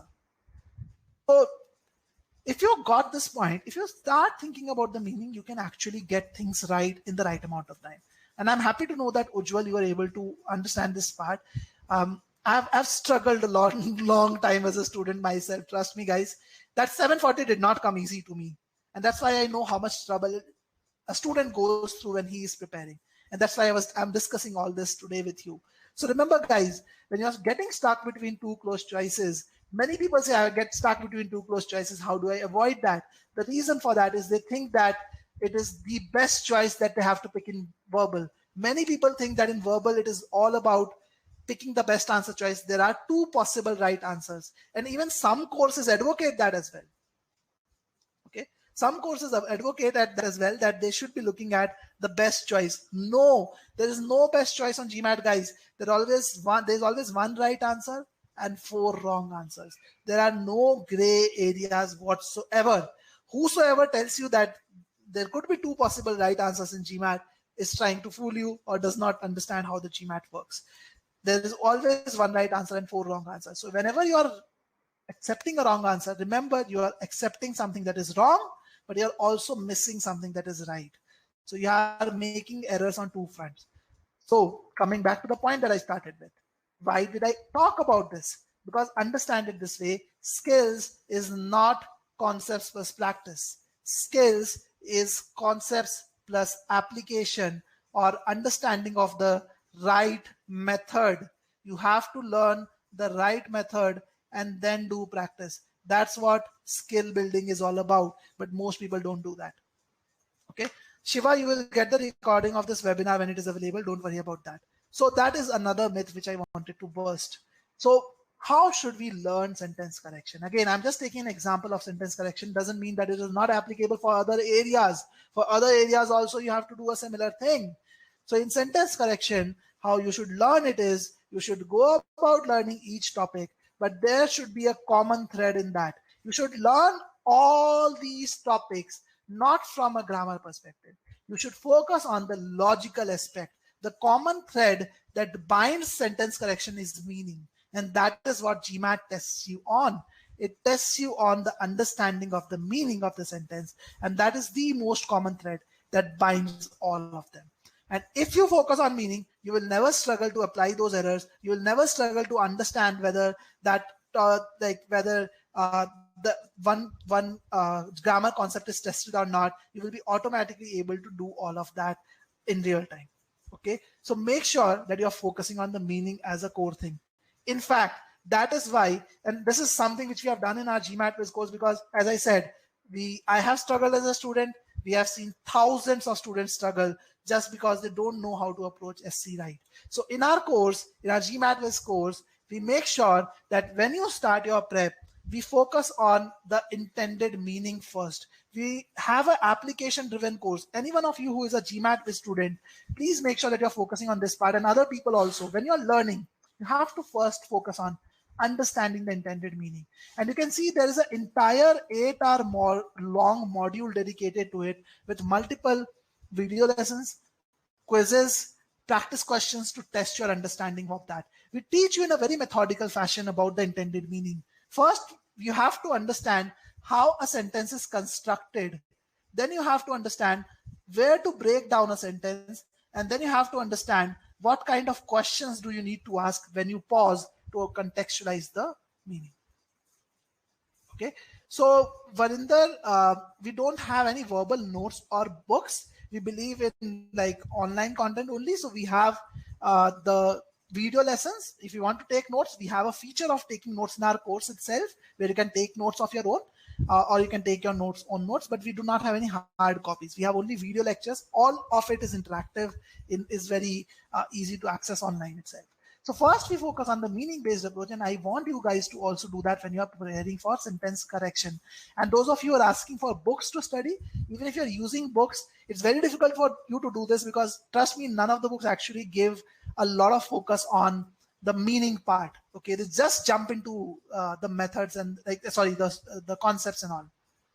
Okay, so Rishi has a question. This example blew my mind and I'm convinced to drop all the shortcuts and do the right method. This right method though, how do we find this? Is it available in books like Manhattan Prep? So this is something which I was talking about as well, guys. So understand that in books, generally they don't talk about the method, especially in books like Manhattan Prep. It is difficult because what happens is that Manhattan Prep is a book written by native speakers of the language. And you have to understand this, guys. They have written the book from a native speaker perspective.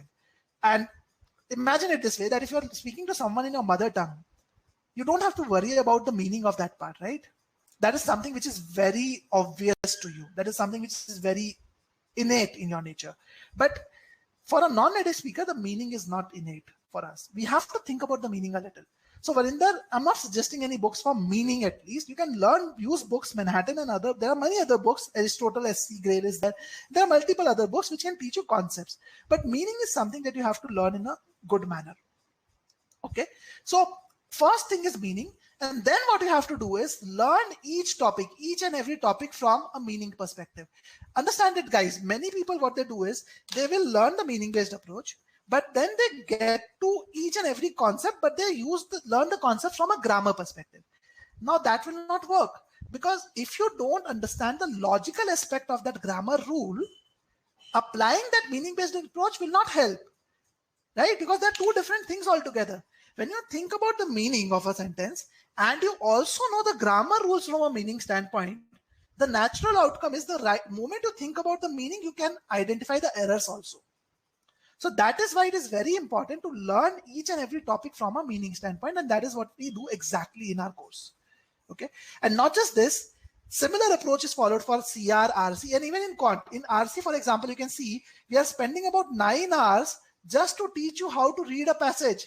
This entire thing is just to teach you how to read a passage. Okay. Got it? So this is something which is important. So it is very important for you to learn the right methods. For SC, the right method I talked about is meaning-based approach. Someone was talking about CR and RC also. So I'll tell you what are the right methods for CR and RC. In CR, the right method is pre-thinking. You have to do framework-driven pre-thinking. In fact, in GMAT Ways, we have come up with a very unique idea of framework-driven pre-thinking, where you can actually classify each question type into a particular framework, and there are certain guidelines that can be applied. So it becomes very much like Quant in that case. In RC, there's only one way to improve RC. You have to involve yourself and read the passage well. There was someone who was asking that, okay, what if you get a hard passage? What if you get a lengthy passage?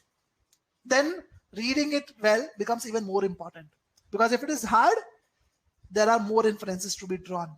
And those are high value questions. You cannot afford to get them wrong. In fact, my own GMAT attempt, I remember I got a hard passage in the 3rd quarter. I read this story in depth in general, but very quickly speaking, I remember I spent 5 minutes on just reading the passage itself. You might think I was a fool. Like, I have spent 5 minutes on just reading the passage.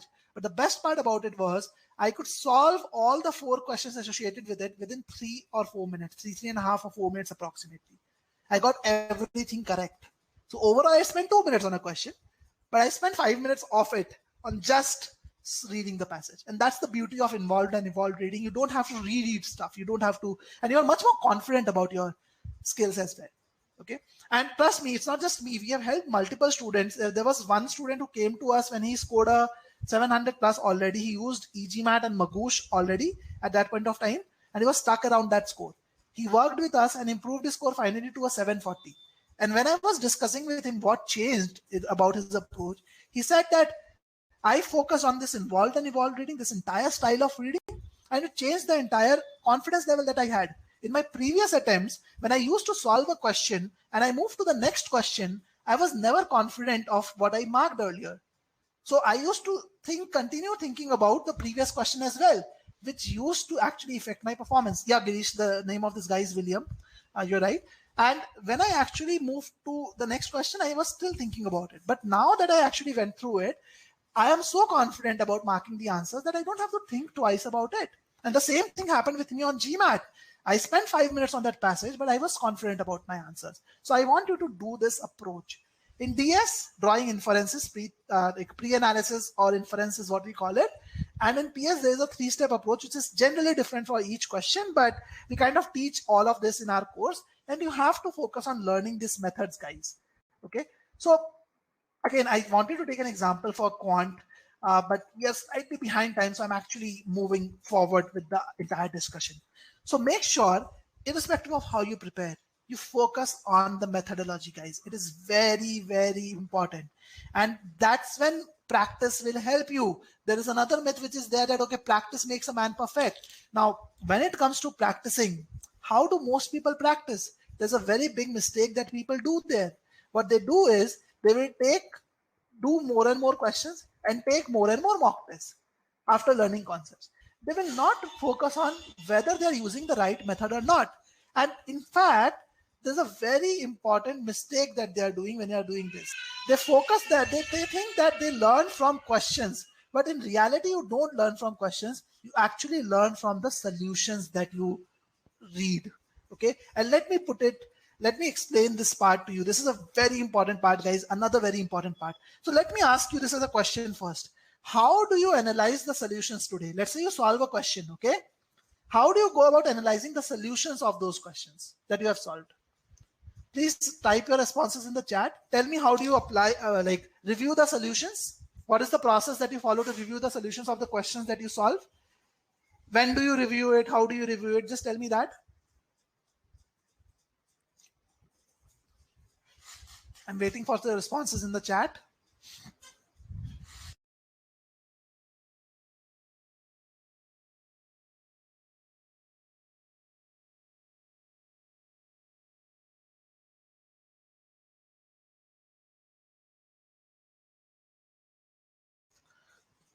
In the meantime, I'll answer Varinder's question. Varinder is asking any mock test available online. So Varinder, there are, if you're asking for free mocks, there is two mock tests on MBA.com. There's one free mock test on GMAT Viz platform as well. Okay.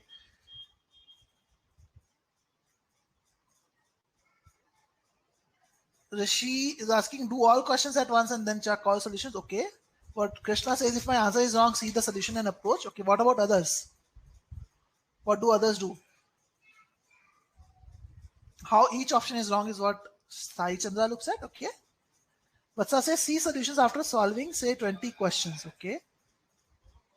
Good point. I'll take care of that as well. Then when should you see solutions? Try to understand the meaning of question in analysis. Okay. Good, Priya. Happy to hear that. Girish says, I just go with the GMAT with solutions within the platform in depth one by one. Okay. Good. Good job, Girish. So probably what I'm going to say next is something you're already doing, but yeah.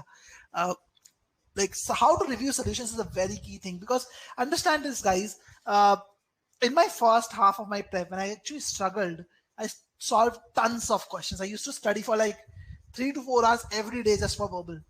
Okay. But that did not help me as much. In the second half of my prep, I did not do even probably 1/10 of the questions that I solved in the first half, and I was able to see such a significant improvement. Okay. And he says, I look at both questions that I get right and wrong. Right? Shrey says, what gone wrong? How can I improve that? Yeah, so that's what most people do. They generally look at solutions only when they get a question wrong. One thing that most people assume is that if I have got a question right, I have also approached it right. That's not necessarily true, guys. You need to make sure that you have got the question correct for the right reasons also. This is one important thing that you have to keep in mind. Most people do not keep that in mind. They think that, okay, if I got the question right, I have approached it right. Don't be under that misconception. So please review the solutions for even the questions that you get right. That is very, very critical. Please make this as a point. Don't ever miss out on this. This is a very important aspect that you have to understand, guys. Okay. The second thing that people do is they only look at option analysis. Many of you are saying that I look at all the options, which are wrong. They generally only look at option analysis, even for the questions that they get wrong. They will look at one option. They see, okay, in this option which I marked, there was this word only which I did not focus on. And in this option, which is the right answer, the only is not present. Or they will look at an option in sentence correction, for example, which had a, let's say, past perfect tense. And in the right answer, it was a simple past tense. And they will tell themselves, okay, yeah, I missed the past perfect tense. There was a silly mistake that I made. I did not focus on the word only. There was a silly mistake that I made. Next time, I will not make that silly mistake. And that's where the problem lies. Because you try to memorize the mistakes that you made and you try to avoid them. But what you need to focus on is why you made that mistake. And why you make that mistake is not because of the option, it is because of the understanding of the question stem. So if you're doing analysis in this fashion, you'll not see a lot of improvement in your score, even after solving tons of questions. So how you should review the solutions is very, very critical, guys. And let me actually bring you to this right away, that how you should review it. So first thing and foremost thing is important is that even before you review the solutions to match your approach, you should learn the right approach. So stage one of your learning, any topic, and this is for every topic. When I say a topic, what I mean by that is, let's say, in sentence correction, a topic would be, let's say, modifiers, verb tenses. In let's say quant, it will be prime numbers. In CR, it will be assumptions, strength and weaken, things like this. So this is what I mean by the method. Sorry, the topic. So for every topic that you do, you have to ensure that you learn a step by step process for it. So the first step of learning should be to learn every concept that is tested on that particular topic. Then the second step of learning should be to learn how to apply these concepts in a organized manner. So it's not just enough to know the concepts. What you should also look at is how to apply these concepts in a step-by-step manner. What is the best method possible to solve the questions? Okay. And then only you should go to practicing questions. That is something which is important. Okay. Now, how do you master the approach? How do you understand? How do you review the solutions? This is what I'm going to focus on now. And I want you to focus on this part with me, understand it really well, and this will help you significantly. So first of all, refer to solutions which follow a consistent and logical method. So let's say you're trying to learn the meaning-based approach. Okay. So if you follow a solution which is not giving you the solution using a meaning-based approach, that will not work for you.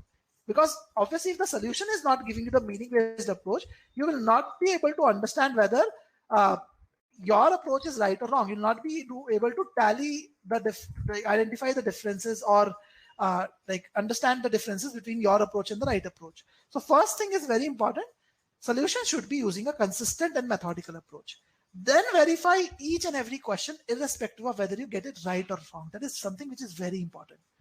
And spend 80% of your time reviewing the sentence, argument, or the passage analysis. In simple terms, spend 80% of your time on the question stem analysis. And when you are doing that, note down the difference between your approach so that you can master the approach. Look at the difference between your approach and the approach in the solution to make sure that you get that right. Okay. And let me show you how to do it. I don't want to give you GAN just like that. I want you to understand how to do it. Okay. So this is a CR question. For this, I just want to read the questions prompt. I don't want you to solve the question. Just read the argument on your end. I'm giving you 1 minute to do that. And then I'm going to show you how do you analyze the solution. This is going to be very, very important for you guys. Okay. So you have 1 minute to read the argument. I'm going to be muted for this 1 minute.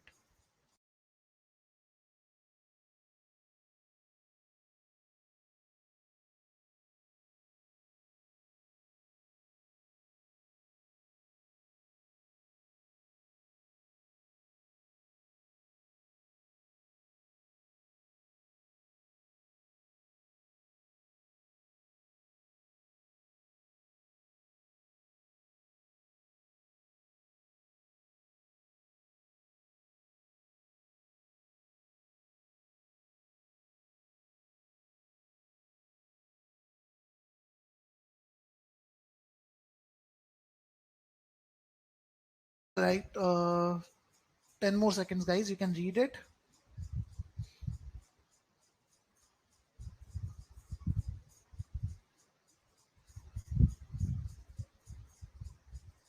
Okay, so let's understand how to analyze the solutions. And as I said, our focus will be on analyzing the solutions rather than anything else. So let's look at that very quickly. So basically, this is the solution that you have, let's say. Okay, so this is the way we actually solve it in GMAT Viz. This is a screenshot from the GMAT Viz course itself, in fact. But let's say you have the solution with you. So what you're supposed to do it, you can see that we have broken down the argument at the first sentence, and we have given you the analysis of the first sentence and drawn this inference that total area of cultivated land is equal to total area of unexplored land. Again, I don't want to get into too much of depth in the question, but what I want you to do is, after you have solved the question, you will, when you're reviewing the solution, you will ask yourself that when I read the first line, and just the first line, not the entire argument, did I stop after reading the first line and come to this inference, or did I not? If you did not come to this inference, you're not following the method. Similarly, you will then see that what is the second line and what is the inference related to the second line. Then you will ask yourself that, okay, when I read the second line, did I combine that information with the first one and come to this inference which is mentioned over here, or did I not? If you did not, another mistake. You're still not following the approach. And in the similar fashion, you will move to each and every line inference. I want you to understand that this is how you review the solutions. How many of you were doing this before the session? How many of you were reviewing your solutions like this? Let's see a quick yes, no on the poll. How many of you were reviewing the solutions like this, spending so much time on analysis of the question stem and not on the option choices before the session? How many of you were doing this? Quick yes, no. Just want to make sure all of you are with me. Quick yes, no in this.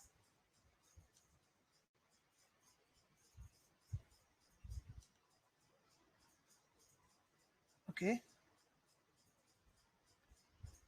I see a decent number of responses. We'll wait for 10 more seconds, I guess. All right, I see the responses have more or less stabilized now. So I see about 56% of you are not doing this beforehand. So again, very important lesson, guys. Make sure you do this. And I'm happy that 43% of you doing this. Just make sure you continue doing this all the time. So again, this is something which I talked about. So in order to help you do this, we kind of actually have come to the idea of a concept booster in GMAT Viz. We have this beautiful concept of concept booster. And in fact, this is something which is related to something which one of you said, that I actually do 20 questions at once and then I actually review the solutions. But I guess you were the one who were talking about that. In fact, when you're learning the method, you should not be doing that. Like for practice later on, maybe you can do it, but for learning, you should not be doing that. And that's why we came up with the idea of concept booster. So in the concept booster, what we do is in every topic, you will actually find the concept booster. We actually give you only one question to solve in the concept booster. Okay. And once you solve that question, we give you the solution, in-depth solution using a methodical approach, as I showed you a little while earlier. So ideally what you should be doing is, after you solve that question, you review the solution, analyze the solution, understand the gaps between your approach and the right approach. And when you are doing that, the benefit of that is when you move to the next question in the concept booster, you get one question, then the solution, then the next question, then the solution, and so on. So when you figure out the gaps in the application in the first question itself, when you apply that on the second question, you improve on the second question. Then you again do the same thing with the second question. Analyze the solution, figure out the gaps further, move to the third question then. So in an iterative fashion, by the time you complete the concept booster, you actually boosted your concepts by learning the right application skills. And the best part about the concept booster is each question is handpicked. We have at GMAT Viz, we have done a lot of hard work and effort to identify all various different kind of questions that can come on GMAT from a particular topic. So if you're, let's say, doing prime numbers or modifiers or any other topic, we have identified and researched on all varieties of questions. And in the concept booster, we will give you one question of each variety at least. Okay, so that is something which we do in GMAT Viz concept booster, and that is why concept boosters is the most important thing in case you are the GMAT Viz student. Okay, so please make sure you do that. And Vatsa, I'm happy to know that you love my energy, and there's the same level of energy that we have put in to create the course. So make sure that you're looking at this concept boosters. And in fact, this is a typical learning curve that we have. For every topic, you have the video lessons first, then you have this concept boosters, and then you have the practice quizzes overall. So this is how the entire course will flow for you. So ideally, even if you're learning from any other course, any other material, follow this learning curve. It is very, very critical for you to do that. Let's now move to the assessing stage with that. So again, the most important stages are planning and execution. I've covered a lot around that, but let's now move to assessing stage. How should you assess yourself, and what should be the parameters that you want to assess yourself on? So in the learning stage, there are like in assessment should vary from your stage to stage. So in the learning phase, when you are initially doing the learning, your focus should be on learning the right methods. We have talked about it already. Okay, this is something which is very, very important. In the learning phase, you should be focusing on the right method itself, and I already talked about it a lot.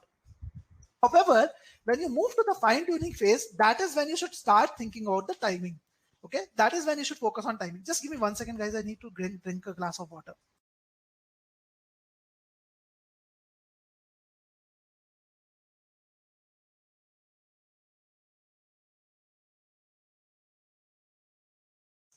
Okay, so in the fine-tuning phase, you should focus on timing. Before that, you should not focus on timing. That is what I'm trying to say. Now, why is that important? And this is something which is related to the question that Ujjwal asked, and I'm happy that Ujjwal understood that. But for all other students out there who are still thinking that, okay, learning a right method might take me extra time, understand it that at that point of time, you should not be timing yourself. Because in your learning phase, if you start worrying about timing too soon, you will shift away.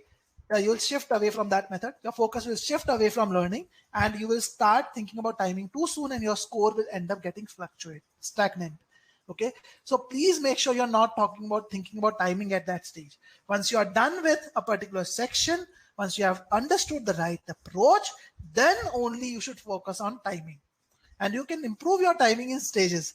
Ideally, when you are actually looking at the fine-tuning stage, later on, when you went to the fine-tuning stage, you should look at the average time that you're taking in a particular topic. For example, let's say you're doing SC and you're taking 2.5 minutes still. So what you should do in fine-tuning stage is take quizzes of 15-20 questions each and gradually reduce the time from a 2.5 minute to 2 minutes 15 seconds or 2 minutes. Gradually do that. Okay. Shrey has a question. I'll answer that for him. Shrey is saying, where can I find Concept Booster if I'm not GMAT Quiz student? So Shrey, again, Concept Booster sadly is a GMAT Quiz idea. So you will find it on GMAT Quiz platform only. But if you're not a GMAT Quiz student, one thing obviously you can do is like become a student. The second thing you can do is like you have to yourself do that effort and identify different type of questions on each topic and kind of get solutions which are using a same consistent methodology. Okay. Now, obviously, some people think, okay, like buying a course requires money, but why does one go to a doctor if they can actually find the medicines online as well, right? So we go to a doctor to get them specialist advice. So it's more about trading your time for your money. If you don't want to put in that effort, unnecessarily waste your time in preparing, you can actually come to experts like GMAT Quiz to help you get to the score faster. That's my viewpoint on that.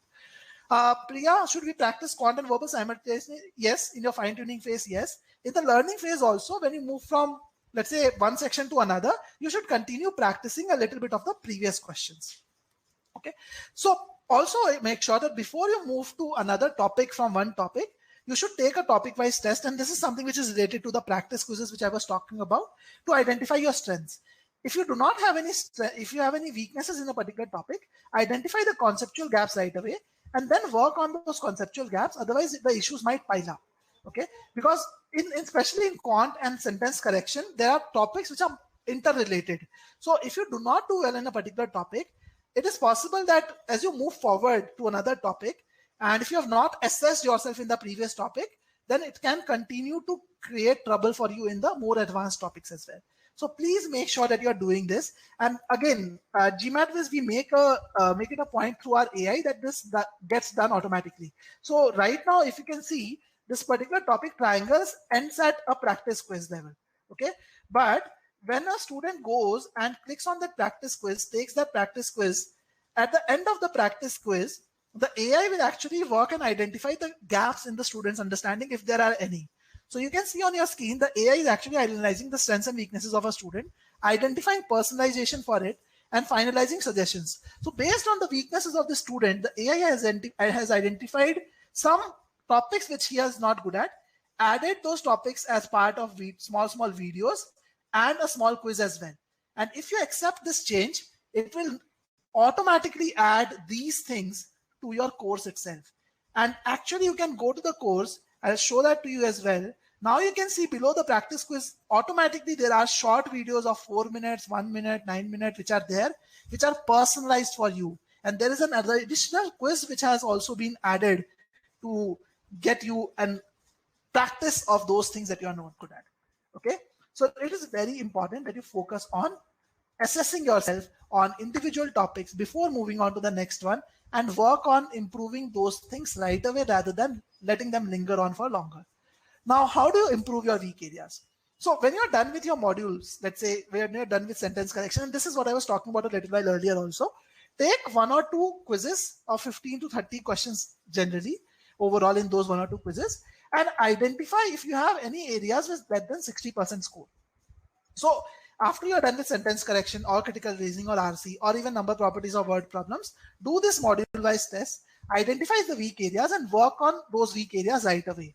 Okay, how, like, you can take this module-wise test on our platform as well. You can identify the skill gaps on our platform. This is for GMAT students who are using the platform. They can see all the scores in individual areas, individual topics very easily from here.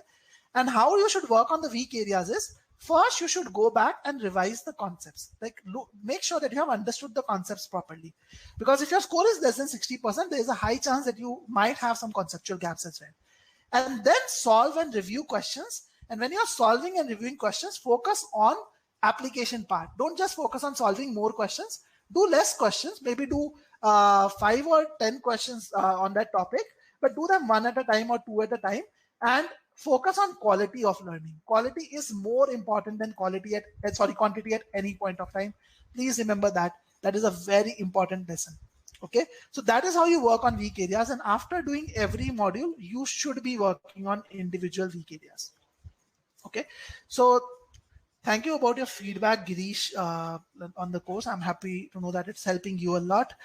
So in the optimizing stage, once you're done with those modules, what you should do is then after module optimizing your weak areas, then take sectional tests. So once you're done with quant and verbal individually, you should take sectional tests from whatever platform you're using. If you're using GMAT, you can do it from there, and then take about 4 to 5 mock tests before the GMAT.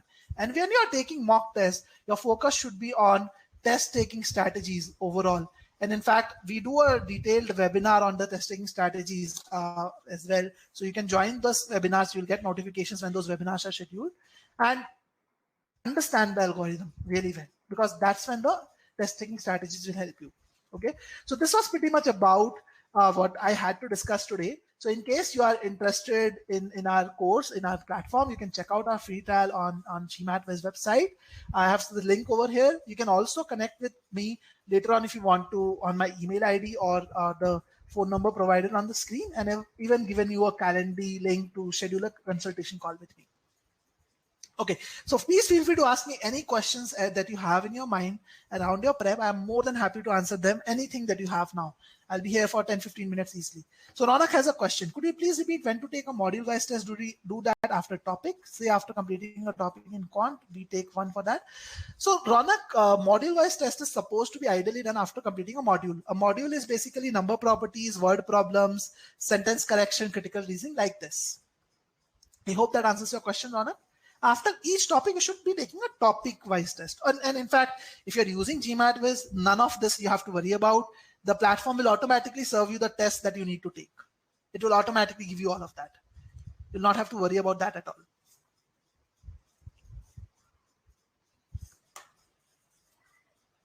Okay. Any other questions anyone else had? I remember I asked 1 or 2 of you to ask a few questions later on, which are not relevant at that particular point of time. So if you have any questions, you can ask me now. Now would be the time to ask. Okay, Ronak, happy to know that this answers your question. Abhi says, prepared for GMAT for 3-4 months, but had to discontinue my study because of COVID. I have not been in touch for GMAT for last 2 months. How should I approach my preparation now? So, very good question, Abhi. So, Abhi, generally, if you have not prepared for 2 months, you would have lost a lot of touch with respect to what you did. Now, we need to take into account multiple factors. If I were discussing one-on-one with you, which I would recommend, you can schedule a call with me, then I will be able to give you an answer much better. But if I were to discuss one-on-one with you, what I would understand is, I would try and understand what was your skill level before 3 or 4 months, what is your skill level right now. So I would probably ask you to take a mock test even today. And what is your target score? What have you prepared with?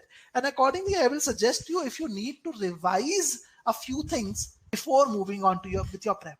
So it's possible that you have forgotten or lost touch with few things. So I would recommend you to revisit those things first and then work on the fine-tuning bit.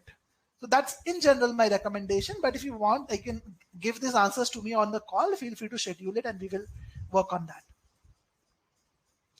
So Vartika has one more question. It says, if we are taking GMAT Viz, do we need to take reference from any other source, or will GMAT Viz be sufficient?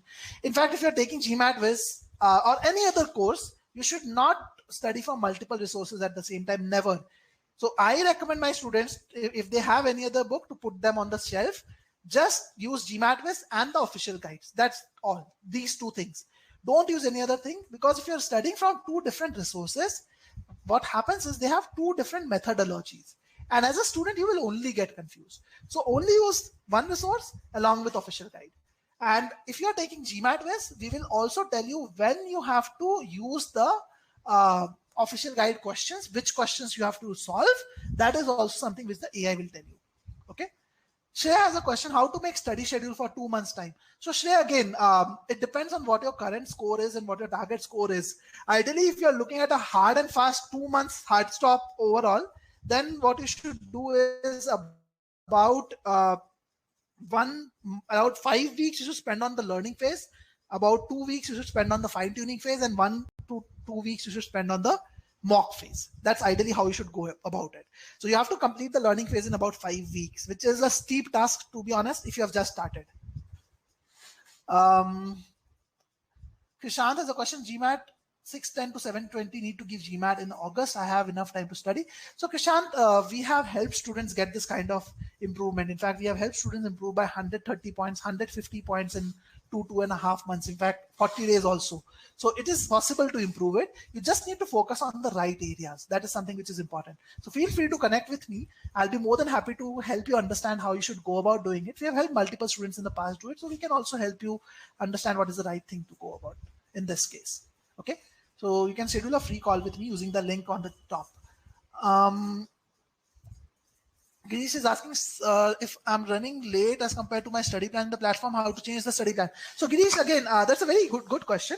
So there are two ways to change your study plan in GMAT Viz. One is that you let it happen automatically every week when you log in for the first time, which will probably be on Monday or later. It is tomorrow itself. You will get prompted that how much time you have in this week, and it will even show you how much of the course you completed last week. So you can change that. And if you don't want to wait till Monday, you can actually go to the My Profile page menu from your study plan. It's like from your course itself. In the menu, you'll see My Profile. You'll see an option of editing plan over there, and you can change it anytime. Okay, during the week as well. Good. Happy to know, Himanshi, you found the session helpful. Okay, let's see some other questions. And guys, you can always reach out to me on the email ID and the phone number later on also if you get a question in your mind. Let's see. Vartika says, any tip for managing the study along with 9 to 10 hour work hours on weekdays and on the weekend study won't help? See, ideally, Vartika, if you have 9 to 10 hours work schedule, now you should try and focus on the, let's say the like identifying a slot for every day. For example, let's say if you're a morning person, you can kind of fix a slot like 8, 7 to 9 to study every day. On the weekdays I'm talking about, or if you're an evening person, take a slot around 7 to 9 in the evening, whatever suits you. So try to fix a slot, because if you fix a slot, you bring that into habit, and that is something which works a lot in my opinion. Rishi has a question. The GMAT plus personalized study plan only covers the learning phase. Not really, Rishi. It covers every phase. In fact, we actually give you access to even dedicated mentors to personalize something for you. And about 15 to 20 days, we are rolling out our next level of AI, which will be available to all our existing students as well as old students and new students, which will actually help you create a real-time improvement module on the fly. So it will actually allow you to interact with the AI, where you can tell them, okay, I want to understand what's going wrong with my prep. You can answer some questions. The AI will actually use the data from the dashboard, obviously all the data points that you have attempted on the portal. As you approach a fine-tuning phase, this becomes much more important, and it will even create like a small action item or small module for you on the fly to work on it. Okay, so don't worry about it. We have got you covered. We give you access to dedicated mentors also, to help you understand when to fine tune, how to go about mocks and everything. Okay, any other questions you guys ask? Thank you, Krishant. I'm happy that it helped. Okay, Vertika, you are welcome as well. Any other questions anyone of you has? I still have 5 more minutes with me in case anyone has any other questions to ask.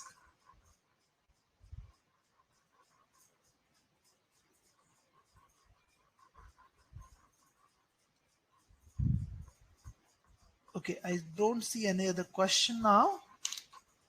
Okay, hi, no worries, any. Please go ahead and ask your question. Krishna, if you're talking about the weekend classes, like you're probably enrolled in the crash course overall. So if you're enrolled in the crash course, you have to attend your classes as scheduled, and you have to complete the homework associated with the class. Okay, I would have sent you an email with the onboarding session recording, which talked about how to access the homework for each class and how to join each class. So please watch that recording and understand how it is. And if you have any questions, feel free to reach out to me on the email as well. Okay. Annie, I have, there are a lot of queries I have. If I have to scroll through, it will be difficult. But I guess you have posted it now. If I'm only trying to score 550, then can I still use the studying strategy, or should I adjust my studying because I have a lower score goal? So, Annie, basically, if you're looking at only a 550, what you need to focus on is getting a hold of concepts really well. You don't need to worry about the approach, because 550 you can get even if you have a good understanding of concepts. So basically what you need to do is focus on getting the easy medium questions right. And in medium questions, even if you are able to get 50-60% accuracy, that is fine. So don't fret over 700 level questions that much, but you have to prepare almost for every topic, that is for sure. A few topics you can avoid, like permutation, combination and boldface, because these generally come only if you are scoring really well on the GMAT. But otherwise, more than 90% topics you have to cover. You have to just worry about the easy and easy medium questions primarily. So that's the thing that you should do. I hope that answers your question.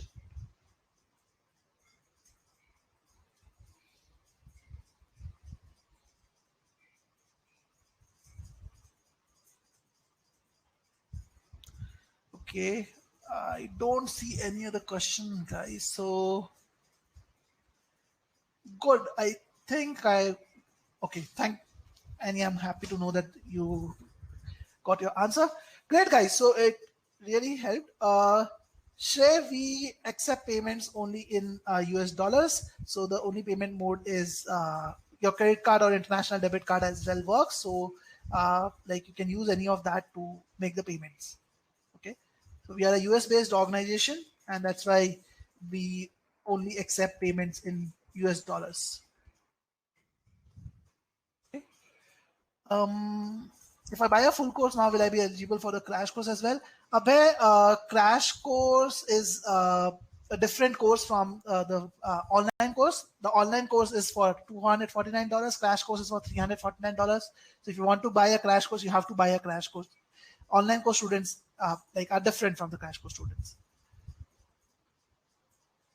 Yeah, Krishna, there was a session scheduled in the crash course, so probably you missed that because it was scheduled at the same time as this one. Supposed to attend that one. Sure, Ayush, you can reach out to me later. Great, guys. So all the best for your prep. I guess you got a decent idea about how to go about it. So all the best, and it was great interacting with you. I'll be redirecting you to our website in case anyone wants to look at it. All the best, guys.